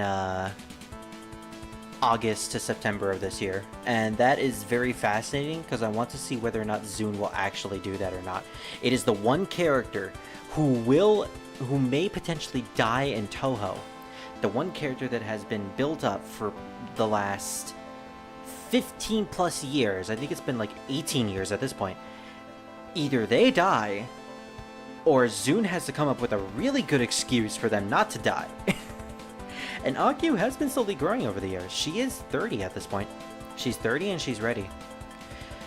I honestly don't want her to die, but at the same time, I know that for story reasons, she has to. So if Zune can come up with a good excuse, I'll be happy about that. Because I don't want to lose Akyu. She's cool. You know, she's a cool character. Druid, you be ghosting them. Oh my gosh. In any case, let's see. What are we reading now? This is basically post monologue, so this is all of memorandum. Oh, memorandum. So this is all based extra information that we get from the Gensokyo Chronicles. I don't think this is written in the actual book, but apparently this is information that Akyu has acquired.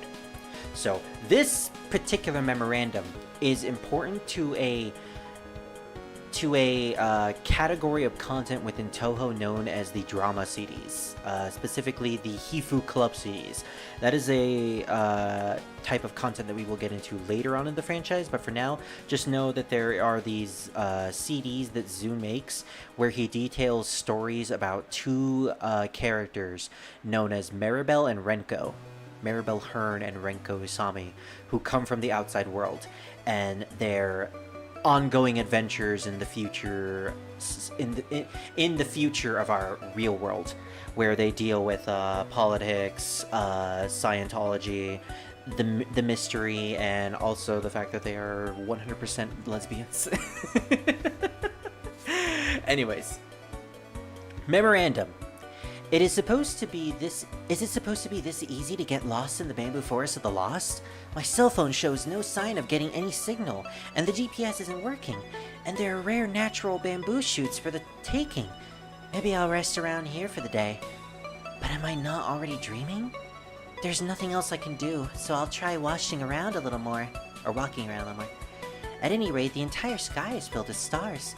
With such an underdeveloped, clear sky, this place seems like Japan from a long time ago. Did I fall into a time slip, perhaps? Was Hawking's reversibility of the arrow of time actually true? If there weren't any yokai around here, then this place would be more fun. That's right. Could it be that the dream world is actually the memories of the substance that make up the soul? Yokai are the symbols of dreadful memories. Huh, that's a new theory. I'll tell Renko about it when I wake up. Now then, maybe I should start wandering around again. This was discovered several hundred years ago in the bamboo forest of the Lost. There are many words with unknown meanings, so it is undecipherable. It is thought to be written by someone from the outside world, but just what is the meaning of the dream world? So it's very interesting here. I mentioned that both Renko Usami and Maribel Hearn, and just for context, this is Maribel Hearn right here. She is a blonde-haired woman with a bonnet. Looks a little bit like Yukari. What is a good picture here? This is one of the CDs specifically, Changeability of Strange Dream. That is Maribel Hearn with the blonde hair, and that is Renko Usami, her partner with the trilby. This is probably a better picture right here. This is what they usually look like. Their designs change every now and then as the CDs have gone on in history. You have Magic Astronomy. Oh, accidentally pressed that. don't need to see that. Neo-Traditionalism of Japan. And as you notice, Dr. Latency's Freak Report. I love that name of that particular CD.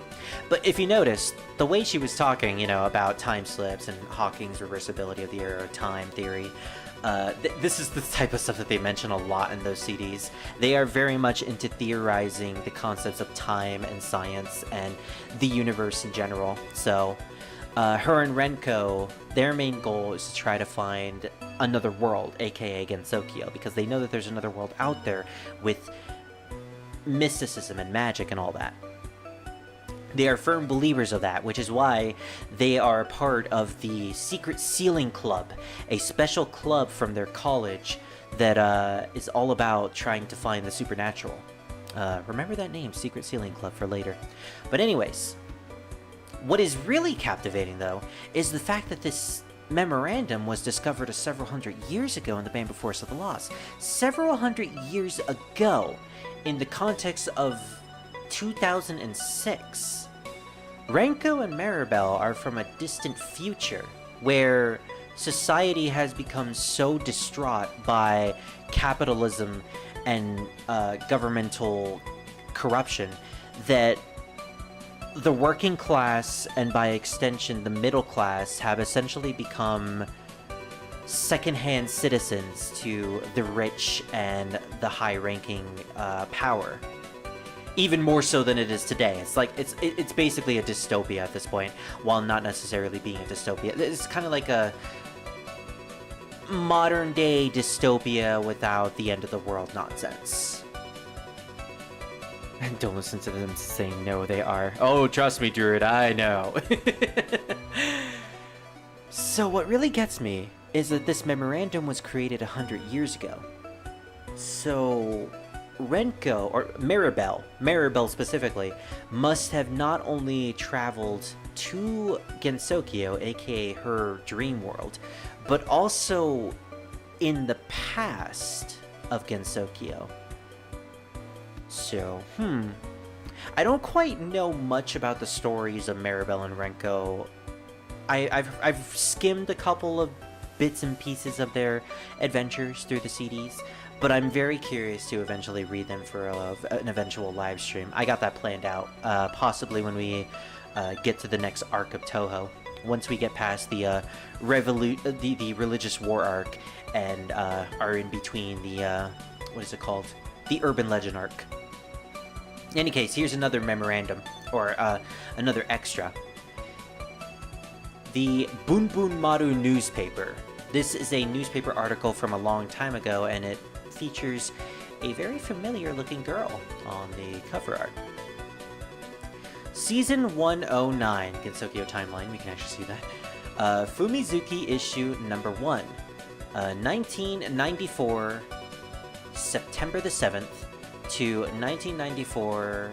Oh, August the 7th to September the 6th. The ninth maid of air appears. the once-in-a-century miracle of Mied. This is a news article about Akyu's birth, apparently. The Hieda family, one of the traditional families of the human village, has announced the birth of the new child of Mied, named Hieda no Akyu. She marks the 9th generation of the children of Mied, maids of air or men of air. As the name Child of Mied suggests, she is a reincarnation of Hieda no Are, who could remember anything after seeing or hearing it once, a wiser family line than any other in the human village or in Gensokyo. The first of the child of Mied, Hieda Aichi, is the person credited for the first compilation of the Gensokyo Chronicles. The children of Mied know a method of reincarnation and are reborn a century and a few decades after dying. The birth of a child of Mied is called a miracle of Mied, the mom, and is welcomed by the Hieda family with much merriment. I don't know why there's two wits there. The children of Mied are born to edit books. Their minds are well developed, but their bodies are weak, and their lives are short even by standards of the pitiably short-lived human race. In compensation, each child is born with the memories of all previous generations, making him or her more knowledgeable than an average human of the Hieda clan, already known for its brilliant minds. The Gensokyo Chronicle is compiled by humans from information that they have gathered from their own hands. In the time of Aichi, this information was intended to help humans defeat yokai, but as Gensokyo became more peaceful, this purpose was lost, and the document is now mainly a collection of readings on interesting yokai.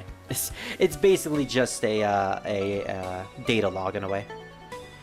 The Chronicles has now lost all connection with its original purpose, and is available even to non-human readers. What's more, we now meet the first child of Mied since Gensokyo was shut off by the Great Barrier. We are excited to see what her contribution to Gensokyo will be. Written by Aya Shamemaru. Written by Aya herself. Aya.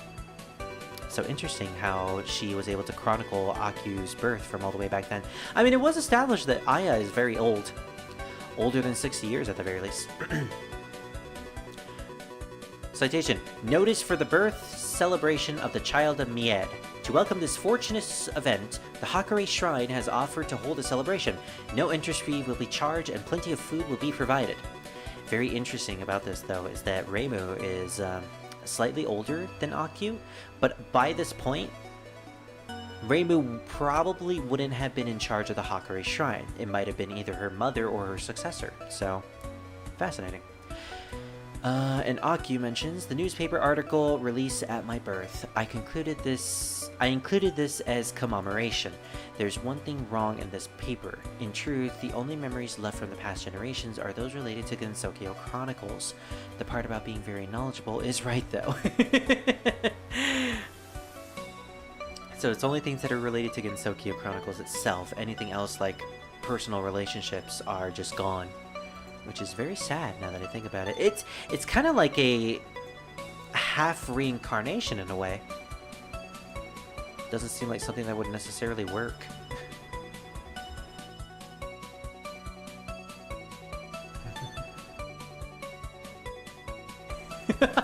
I like how Druid, I like how Miles is even telling Scar to go to bed.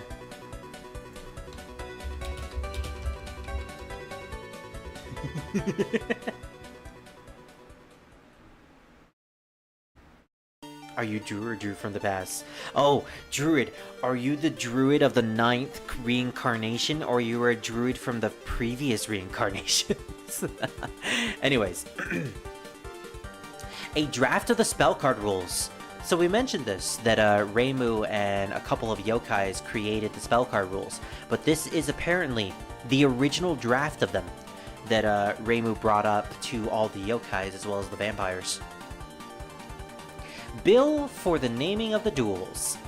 Duels between yokai threaten to destroy the small world of Gensokyo. However, a lifestyle without duels will cause the yokai to lose their power. Excuse me, why did the music stop? You do not have the option to stop. Duels between yokai threaten to destroy the small world of Gensokyo. However, a lifestyle without duels will cause the yokai to lose their power. Accordingly, we would like to permit such duels under the following contract. Principles. 1. To make it easier for yokai to cause incidences. 2. To make it easier for humans to resolve incidences. 3. To reject a system wherein only the strongest have the right to rule.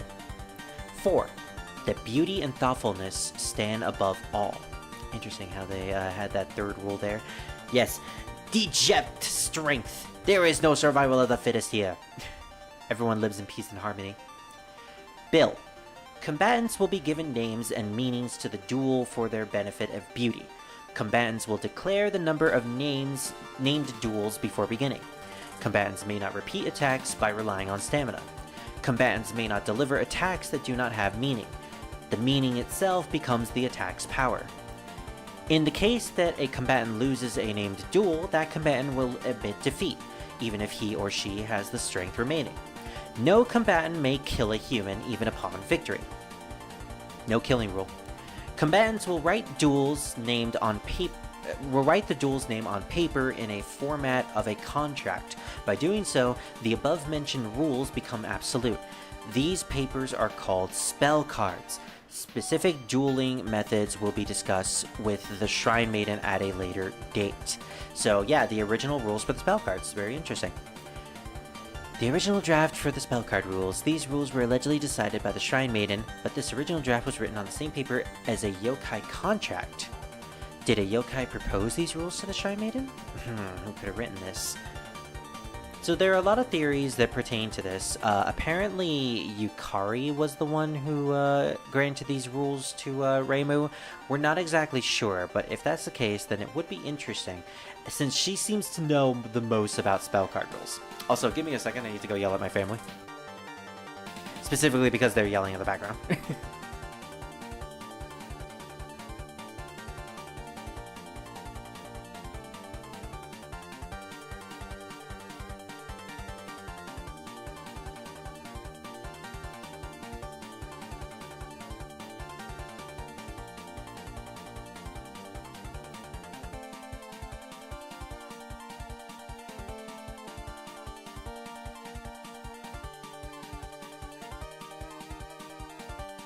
Well, that was easy. I didn't even have to yell.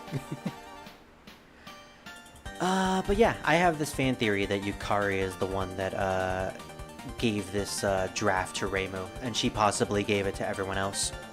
Flyer of Yogakudan. New songs from Yogakudan.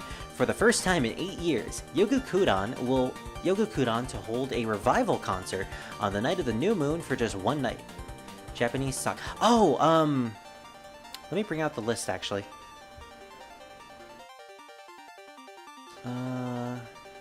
This is very interesting. This is actually the songs that came with Perfect Memento in strict sense. If I could find the playlist that I have these on. Ah, here it is. Japanese Saga. I love these songs, by the way. Yeah, Zune created 3 specific songs made for this book, and they all pertain to Akyu. Hieda no Akyu.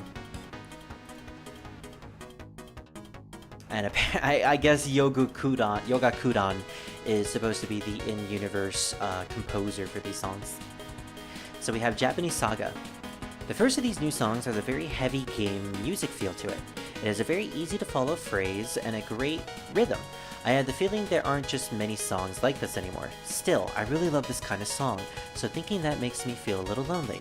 May your life have more adventurous sagas. So, Zune likes to have little excerpts of all of his songs whenever he makes them, and he puts them either into the game or into CDs, and that was the excerpt for Japanese Saga. Kind of a little bit of a meta breaking there, but you know, that's fine, that's fine.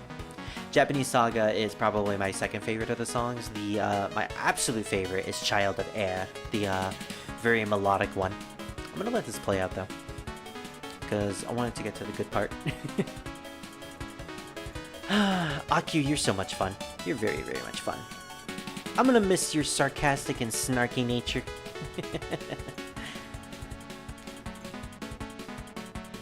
I'm glad that you played along with him, Jared. It's pretty funny. Also, I see that Scar's in the middle of the party voice chat. Thought I told him to go to sleep, that little scamp. He definitely was right that it went for a more video gamey feel. Actually, you know what? Where is it? Where is it? Here it is. This is perfect. This is perfect for the song. just spirit dancing. I can have him be like super big right here. There we go. This is basically just spirit dancing to the music. And I'm perfectly fine by that. It's very fitting for the song too. It has a similar beat. Alright, so Child of Air, which is supposed to be Akiu's de facto theme song. One of my personal favorite songs comprised for this book. And honestly, one of my favorite songs from Touhou in general. It has a very melodic and mysterious feel, but also you can tell that it comes from a place of really raw emotions. Like, Akiu is this reincarnated soul who constantly has to come back to life in order to write the chronicles. She has been tasked with this great thing, but also her fate is that she has to die young, and not only that, has to work in hell for over an entire generation. There's a bit of melodicness with this track that Akiu, it kind of portrays that Akiu herself doesn't want this type of fate. That if she had the decision, she'd want to be a normal person. She'd want to live a long, lovely life in the Gensokyo that she has now come to love and cherish. The peaceful Gensokyo that both her ancestors and the yokai that she's met have tried to create and fight for. And it's even sadder when you hear it now. Now that we know that she's going to be dying this year. She won't survive to see what happens after the fact. Whatever comes this year is her final year of living. Again, I am so curious what Zune is going to do to handle this. Will he kill her off? Will she find a way to end the cycle of reincarnation? We don't know. All that we know is that in between August and September, this character is gonna die. But let's see. Let's hope and see whether or not she dies, whether or not she lives to continue living in the peaceful land that she knows. It's all up to her. And Zune, of course. Hey, Jack! How was your life? Could you hang out your hee-hoos for me? For the hee-ho god, of course. So, Jack, I mentioned this earlier, but I'm making a certain Jack Frost character for one of my comics, so you'll be happy to know that sometime soon, possibly by the end of March, I will have finally successfully completed a Jack Frost character. Drawing and concept-wise, so that'll be fun to finally show off. And then I can finally have a Jack Frost that I can use as my PNG model for streams when I eventually do Shin Megami Tensei games, which should happen around April. Either the end of March or April. Who's this dancing on the words? Get him off of the screen! Yes, but he loves the music! He's dancing for Akiu! It's his eulogy for Akiu. Anyways, let's read the Child of Ied passage right here. A bit of a curveball. The image in this song is a mysterious girl, something of a specialty of mine. Though I'd give it a mysterious atmosphere, but it all cleared up by the main melody. See, a curveball, it sounds doubtly nostalgic, since listening to it reminds me of an RPG dungeon, seriously. I also really like the end of the song. Let me skip to the end of the song, just to show it off. It's very, very melodic. Spirit, there's a maniac dancing on your words! No! Get him out of here, get him out of here! Shoot! Shoot, buddy, shoot! this part, which is only in the ending portion of the song. Again, it paints a very depressing picture of Akio. Like, you think she wants to die? You think she wants to go through this horrible cycle of reincarnation over and over again? She probably doesn't. And yet she's forced to. She's forced to inevitably die at the age of 30 and then come back 100 years later after working her butt off in hell, only to then forget about all of her connections once more. Oh no, Druid! He's coming back for the next song! No! So this is Fly Above Hatoyama at Night Power Mix, the final song for the book itself. Spirit, I would love to make a VTuber character myself, but I'm definitely not going to burn myself. No, totally, yeah. I created a VTuber model of myself, which you're seeing right now, dancing, but it took me like half a month to do that. But don't worry, I'm making a PNG tuber model of Jack Frost that I will be using for my Shin Megami Tensei streams, so that'll be fun. But yeah, look forward to that. I tried it once and did not look perfect. I need help with it now. Yeah, the most I can do is just create a human model based off of pre-existing models, which isn't even that easy to do. So, unfortunately, I'm not the type of person to ask about this. But yeah, do look forward to my PNG tuber model of my Jack Frost character. So, Fly Above Hatoyama at Night. This is a song I improvised a long time ago, but since that made it a sad song, unlikely to show up in any album, I did my best to clean it up for performance here. It was originally a song that just repeated over and over, so I gave it a melody that reveals more of itself over time. Yeah, that faded melody there. As you listen to it, it's a fairly quirky melody, but that makes it nice, doesn't it? Notes. This song was composed as a prototype version of Shushyo Gyoku. That is a spin-off game, actually. Very interesting.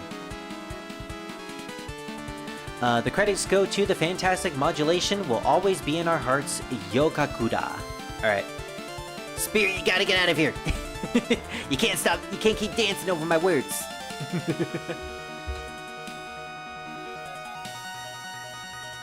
A comeback concert flyer for Yogakudan, a band that treasures FM synthesis above all else. Yogakudan's music is superb and has a futuristic sound that simply doesn't exist in Gensokyo.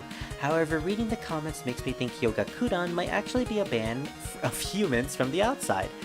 Nevertheless, I found myself entranced by their music as well as the air of mystery surrounding them.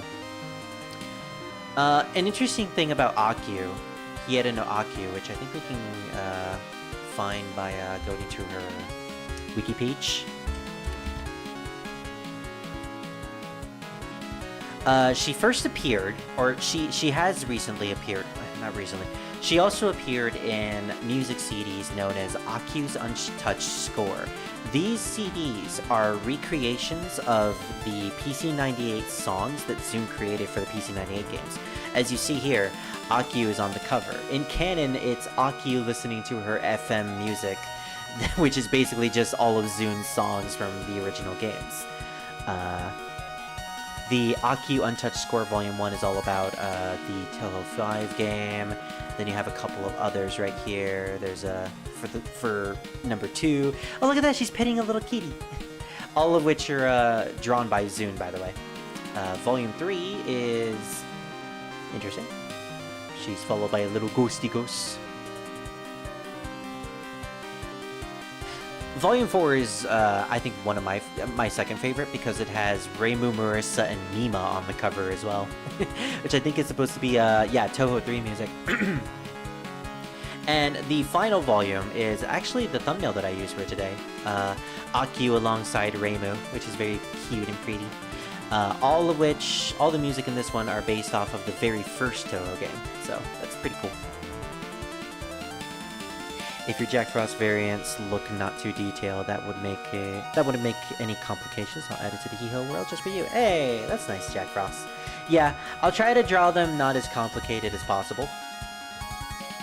Because I know that it's very difficult to model stuff in that type of game, so don't you worry about that. Alright, I think we have 2 more pages left until we're done now. So the second to last thing is the colophone. I don't know what that is. What the heck is a colophone? Let's look this up. Colophone is a publisher's emblem or imprint, especially one of the title pages. Oh, right, okay. So this is basically the end of the page. References: Gensokyo Fudoki, edited by the offices of Hakare Shrine. Wait, who does Fudoki? Ancient reports of provincial culture, geography, and oral tradition presented by a region of monarchs of Japan. Oh, okay. That's cool.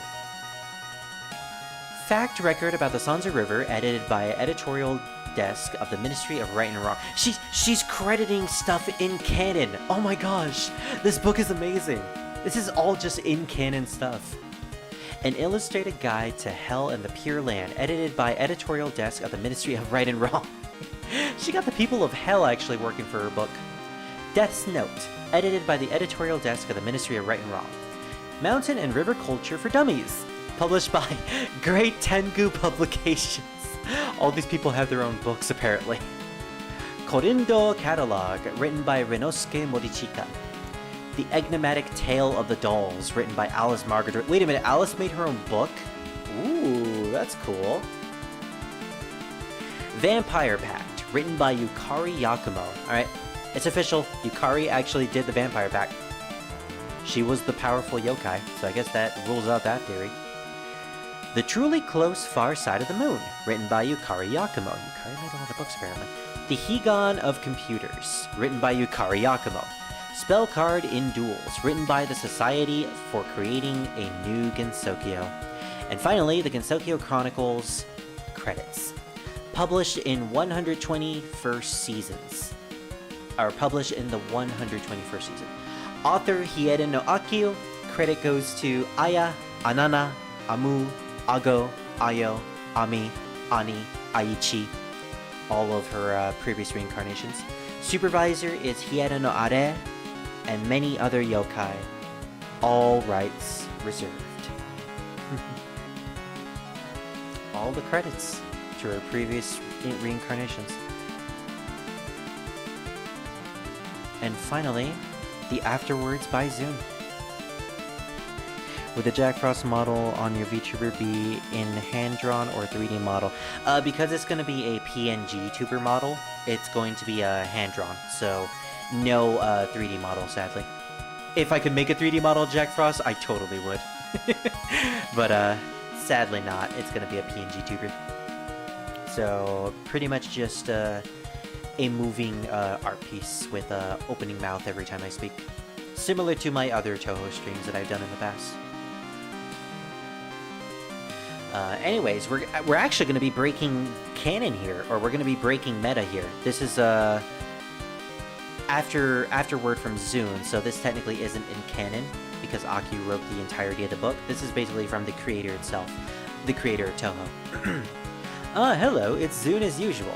Thank you very much for reading Perfect Memento in strict sense. Even though it's a compendium of information in name only about Gensokyo, it maintains tradition by being not very enjoyable without a deep knowledge of Touhou. Yeah, so anyone here who were watching this live stream who had no knowledge of Touhou probably didn't find any enjoyment in any of this because, you know, it's kind of like secret lore information that you would have to know about if you're really into the series. To put it in another way, take away the Gensokyo Chronicle from Perfect Memento in strict sense, and only the front cover of this afterword remains.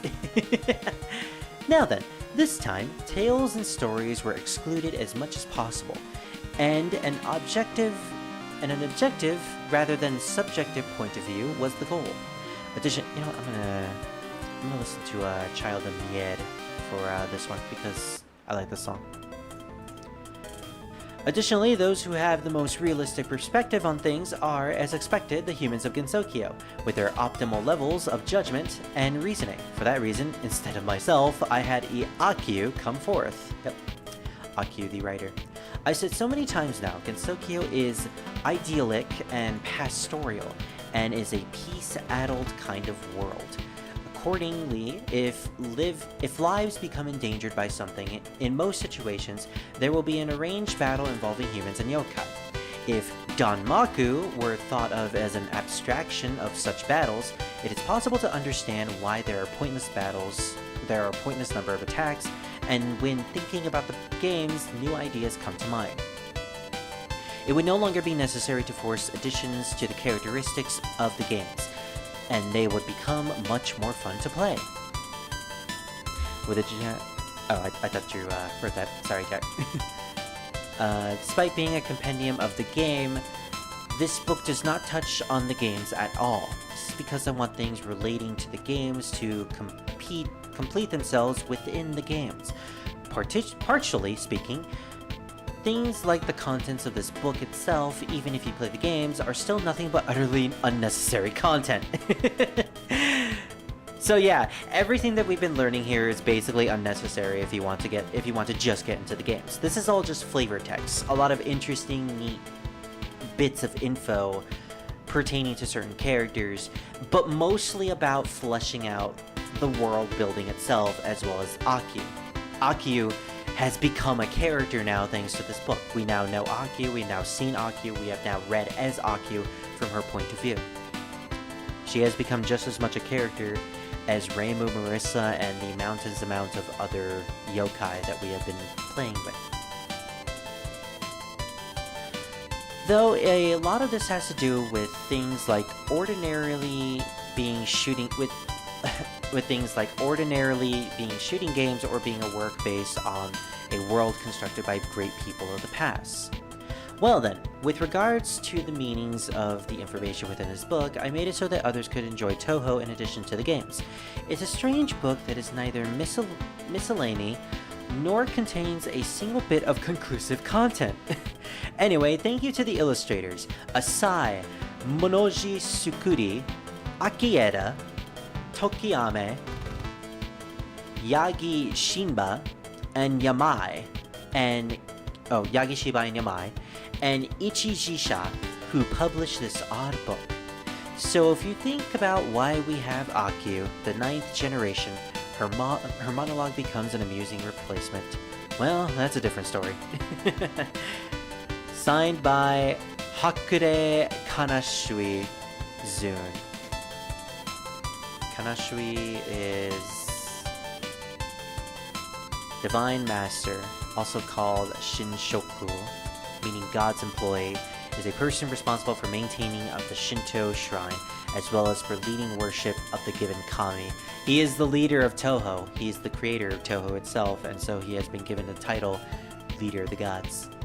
And with that afterward, we end Perfect Memento in strict sense. Also, I kind of want to know, Akieda, she has her own article. Ah, she's the artist for the Silent Sinner in Blue comics. Nice. She's worked on a couple of different doujin comics as well as official ones. Yeah, she's worked on official prints, Silent Sinner in Blue, Perfect Memento Strict Sense, and she made the fan-made memorizable Gensokyo comic, which leads into Perfect Memento Strict Sense. She's drawn for a doujin game, a doujin album, and a bunch of doujin comics, which are fan-made stuff. Interesting. Referred to as a she. Oh, nice. According to Zune, she is supposedly really good at drawing characters really cute. And Tokiyame. Ah, that's right. The guy who makes a lot of wonderful ink art, which actually drew for an official game. Touhou 17.5, I believe. This was a Sunken Fossil World, otherwise known as Goyoku Ibun. He's made a lot of doujin album artwork. He's drawn for most of the stuff relating to Zune's official work and some doujin games. So well done, artists. But yeah, that marks the end for Perfect Memento in strict sense. We have officially completed the biggest Touhou novel to date, and we have gained a better understanding of the lore of Gensokyo, the the world itself, the people who live in it, the characters, and many key concepts such as the spell card rules, the way yokai and humans interact, the state of affairs in Gensokyo, the Great Hakure border, and also introduced to the chronicler of Gensokyo, the children of Mied, otherwise known as the 9th generation child of Mied, Hieda no Akyu. And I feel like it was very much worth it. This livestream series of going through Perfect Memento in strict sense has lasted for quite a while. I think we've been over this for like 3 whole months. And to be honest, I'm kind of sad to be moving on, but at the same time, I'm really excited to as well. Because after this point, I have a couple of fan games that I need to cover. And then finally, we move on to the official Touhou games. We're going to be doing Touhou games from now on, people. We're going to be going back to them. We're going to be playing Touhou 10 all the way up to Touhou 13.5, I think is what it's called. We're going to be doing that. We're getting to the Religious War arc, one of my favorite arcs in Touhou. So, I am so happy for that. But I am still very, very much interested in learning about the fate of Hieda no Akyu. Will she die in August of this year? Will Zune find a way to keep her alive? We're not exactly sure. Here's her wiki page on the wiki itself. In case we miss any information here. There are mentions of a character called Kozuzu, but we're not going to meet that Kozuzu until much, much later in the canon. Probably by the point we reach August, we might not have met Kozuzu yet, so Akyu may or may not have died by then. A picture of Hieda in the Forbidden Scrollery novels, or mangas. This is around the point where she is like in her mid-20s, so she has definitely grown. She is a very sickly girl, unfortunately. And her... Oh, she apparently likes Agatha Christine. Her relations to all the characters. Kane, Yukari, Reimu, and Kozuzu. A couple of pictures here. She's a very beautiful person as well. Akyu and Curiosities of Lotus Asia, which is which I think is Renosuke's stuff that we will be covering sometime in the future. Agatha Christine Q in chapter 40. Oh, look at her. I'm glad that Akyu is at the very least having fun in her years. From being the 16-year-old child that she tried to be in Perfect Memento in strict sense, all the way up to her later years as a sickly 20-year-old girl. You have piqued my curiosity, Akyu. Let's read out the additional information before we end the stream today. Aya's newspaper article of Akyu's birth states, with her there are now 9 generations of the children of Mied, girl of air, boy of air. It thus appears that one or more of the Akyu's previous incarnations were male. Ooh, interesting. Memorizable Gensokyo and Forbidden Scrollery show that Akyu has several female human servants and a pet cat. Explains the cat in one of the Akyu Untouched score covers. Hieda no Aichi first started writing the Gensokyo Chronicles at the age of 18. Ooh, okay. A footnote in the Symposium of Post-Mysticism reveals that Akyu is fond of Chojo Gikaku's music, implying that she's attended to at least one of their concerts. Choju Gikaku is, yep, the band that Mystia has with another character from 13. Nice, it's a punk metal rock band with screamo music. And finally, Akyu bears much resemblance to Akiko Ishichi from the manga Kamakura Monogatari. Oh, okay. She was based off of that, apparently. It should also be noted that Akyu and her story in general is based off of a real, folklore person. If I can find it here. Apparently getting better over time.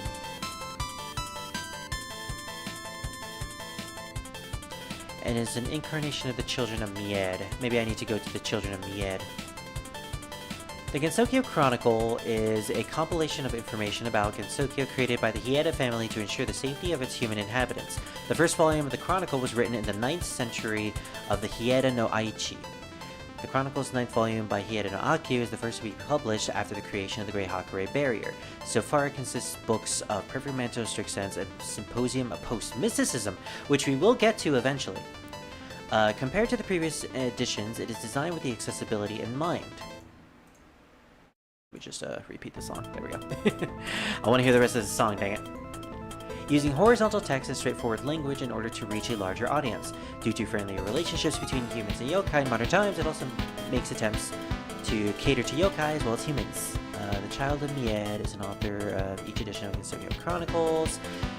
A reincarnation of the historical Hieda no Are, born every 100 to 150 years in a process known as the Miracle of Mied. Due to possessing Are's fabled ability of Gumonji, the child can recall everything they have ever seen and even retain some memories of their past lives related to the chronicle. However, they also possess short lifespans, seldom living beyond the age of 30. In the afterlife, the child must work for the Yama in exchange for the next reincarnation.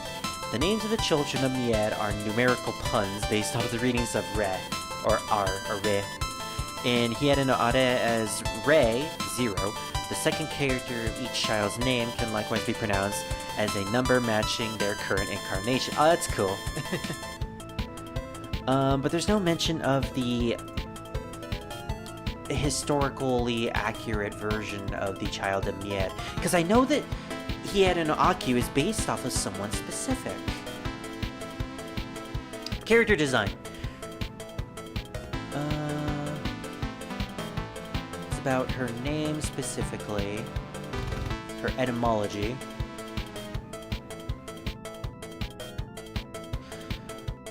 Nothing there, sadly. My favorite book in Necromancer, so that tells you my favorite writer. Yeah, I can definitely tell. I mean, I'm sure you'd like Agatha Christie's books, Drew, because they're very horror based. She was the writer for And Then There Were None, that very old novel. One of the first whodunit novels, which apparently Zune himself was a big fan of. So, I'm not finding anything here. Hieda no Akyu. Basis.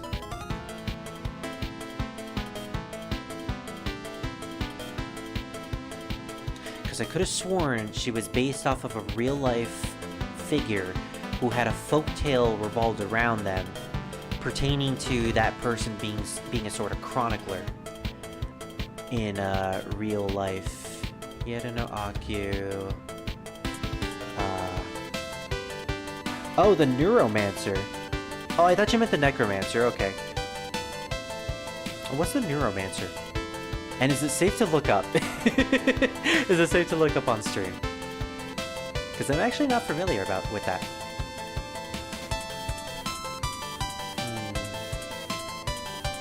I don't... I could have sworn that I've read about this somewhere, but I just don't remember it. Gosh, if only I had Akyu's memory.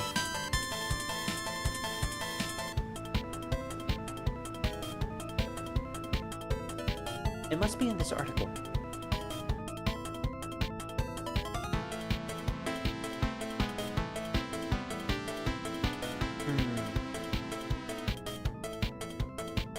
Personality, abilities, there's literally nothing there. And when I try to look at Child of Mied, it just takes me to this article. Redirected from Child of Mied, which just leads to Gensokyo Chronicles.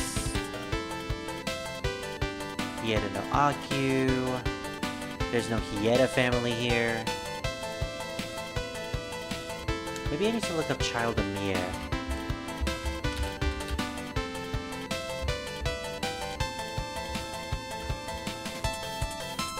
Did I spell that correctly? Oh, I didn't. Child of Mied.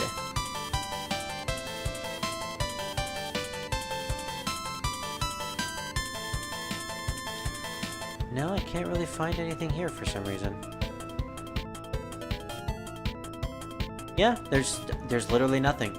But I know that she's based off of a mythological, a historical figure who documented a chronicle, as a chronicler in ancient Japan. And there were folklore tales about her having an ability that allowed her to retain information from long periods of her reincarnated forms. So Akyu is in fact based off of something. In any case... Oh, it's safe. Okay, then that means I can look it up. Hey, Revan, you caught us right at the end of finishing the book. Neuromancer by William Gibson. 1984 science fiction novel by American-Canadian writer William Gibson, considered one of the earliest and best-known works in the cyberpunk genre. Ah, okay. I see why you like it, Druid. Yeah. It's all coming together now. Poor Akyu. But yeah, that's the end of Perfect Memento in strict sense. Honestly, if you don't know anything about Touhou, this book kind of feels a little boring. I can tell why it would feel a little boring. But as someone like me, who has been a fan of Touhou for 10 years, for over 10 years actually, learning more about little bits of lore of characters, as well as how the world works, like the spell card rules, the war against the Lunarians on the moon, the children of Mied, and how Akyu can only live up to 30 years old, and apparently she's gonna be turning 30 this year. It was very interesting read. I mean, Revan, this has basically just been audiobook the live stream. I'm basically just been everyone's audiobook. I read through the entire book, and I recommend that anyone who wants to get into Touhou definitely go back to these live streams and listen to all of this lore and information, because this information is very important, and most of it is either not really mentioned in the games, or it's barely mentioned and it's not really addressed that much. Like, the lore about Gensokyo's conception, as well as the dragon god and the yokai sages, that stuff is important, but it's never going to be brought up in the games again, except for the yokai sage thing. That's going to be brought up sometimes. So in order to understand stuff, you need to, like, know, you need to at the very least hear this type of stuff from the book. I am telling you. Hey. Well, I have become an audiobook for you now, so. And with that said, I had fun. So, what do we have in store for the future of Touhou? Well, like I said previously, now that I have finished with Perfect Memento in strict sense, I can now move on to the rest of the Touhou games that I've been leaving off of. We will be coming back to Touhou pretty soon, maybe in a couple weeks from now, after I can have Revan help me with a certain project that I'm not going to say what it's about, but, you know, hint, hint, nudge, nudge, Revan help me with something later on. We will be continuing with Touhou 10, 10.5, 11, 12, 12.3, 12 point whatever. I think there's another 12-point game. I think there's like 3 of them. 13 and 13.5. And all of that will culminate into what I like to call the religious war arc. That's right, baby. We're getting into religion in the next Touhou arc, so do look forward to that. With that said, though, I think I'm going to leave it off here. Let's watch the movie, the Touhou movie. Well, Revan, there is actually a Touhou fan-made anime. It's fan-made, so it's not official, but there are like 7 to 10 episodes, all fully animated, each episode being like 20 minutes long. There's a lot of naked women in it, which is kind of one of the reasons why I don't watch it, but I've never watched past the 2nd episode, so maybe I can make that into a little series on this channel. Like, I could have you and Druid there, and we could like react to it. That would actually be kind of fun. More job for you, edit still. Only you read the lore, not talking to people. Yeah, you know, maybe sometime in the future, Revan, I'll go back and read all these articles as like a an audiobook, and I'll edit out my talking. Like, once I get a new microphone, once I get like a Yeti that can block out more noise in the background, that's probably what I'm gonna do. I'm gonna record myself going through all the articles and just uploading them, because that would actually be pretty fun. Having people learn about the lore without having to go onto the wiki to read the book, or even buy the book in real life, which, by the way, buy the book in real life. I'm not endorsing any sort of illegal actions. Buy the book, buy the games, support Zune and Touhou as a whole. Thank you very much. But yeah, closing thoughts. I love this book. I love Touhou. I loved Hieda no Akyu. She was one of the sassiest chroniclers I've ever met. I can't wait until August to September of this year to find out whether or not she actually dies in canon. Because she has been canonically made to die this year. It has been built up since 2006, and I can't wait to see what Zune is going to do there. But with that said, tune in next time, everybody, for some more Touhou. On part 23 of the Touhou streams, we will be continuing with Mountain of Faith, the 10th Touhou game. So, I'll see you guys then. And for those of you who are watching today, let me just bring out Dancing Spirit while I talk. For those of you who are watching this today, look forward to some Pokemon Platinum. We're doing a Pokemon Platinum Nuzlocke today. And I'll probably be playing with Druid and Revan, and I will be taking names. I'll be taking names and taking butts. No, if you're in the chat and you want me to name a certain Pokemon, make sure to be there, because I will be taking name requests. Unless it's a Pokemon that I really like and I want to name it myself. Weasel is like one of the only ones. Lucario. Lucario is going to be another one that I'll probably name. Yeah, that's pretty much it. Any other Pokemon is free game to anyone. So yeah, I'll just close the stream now and see you guys later. Farewell, everybody. Rest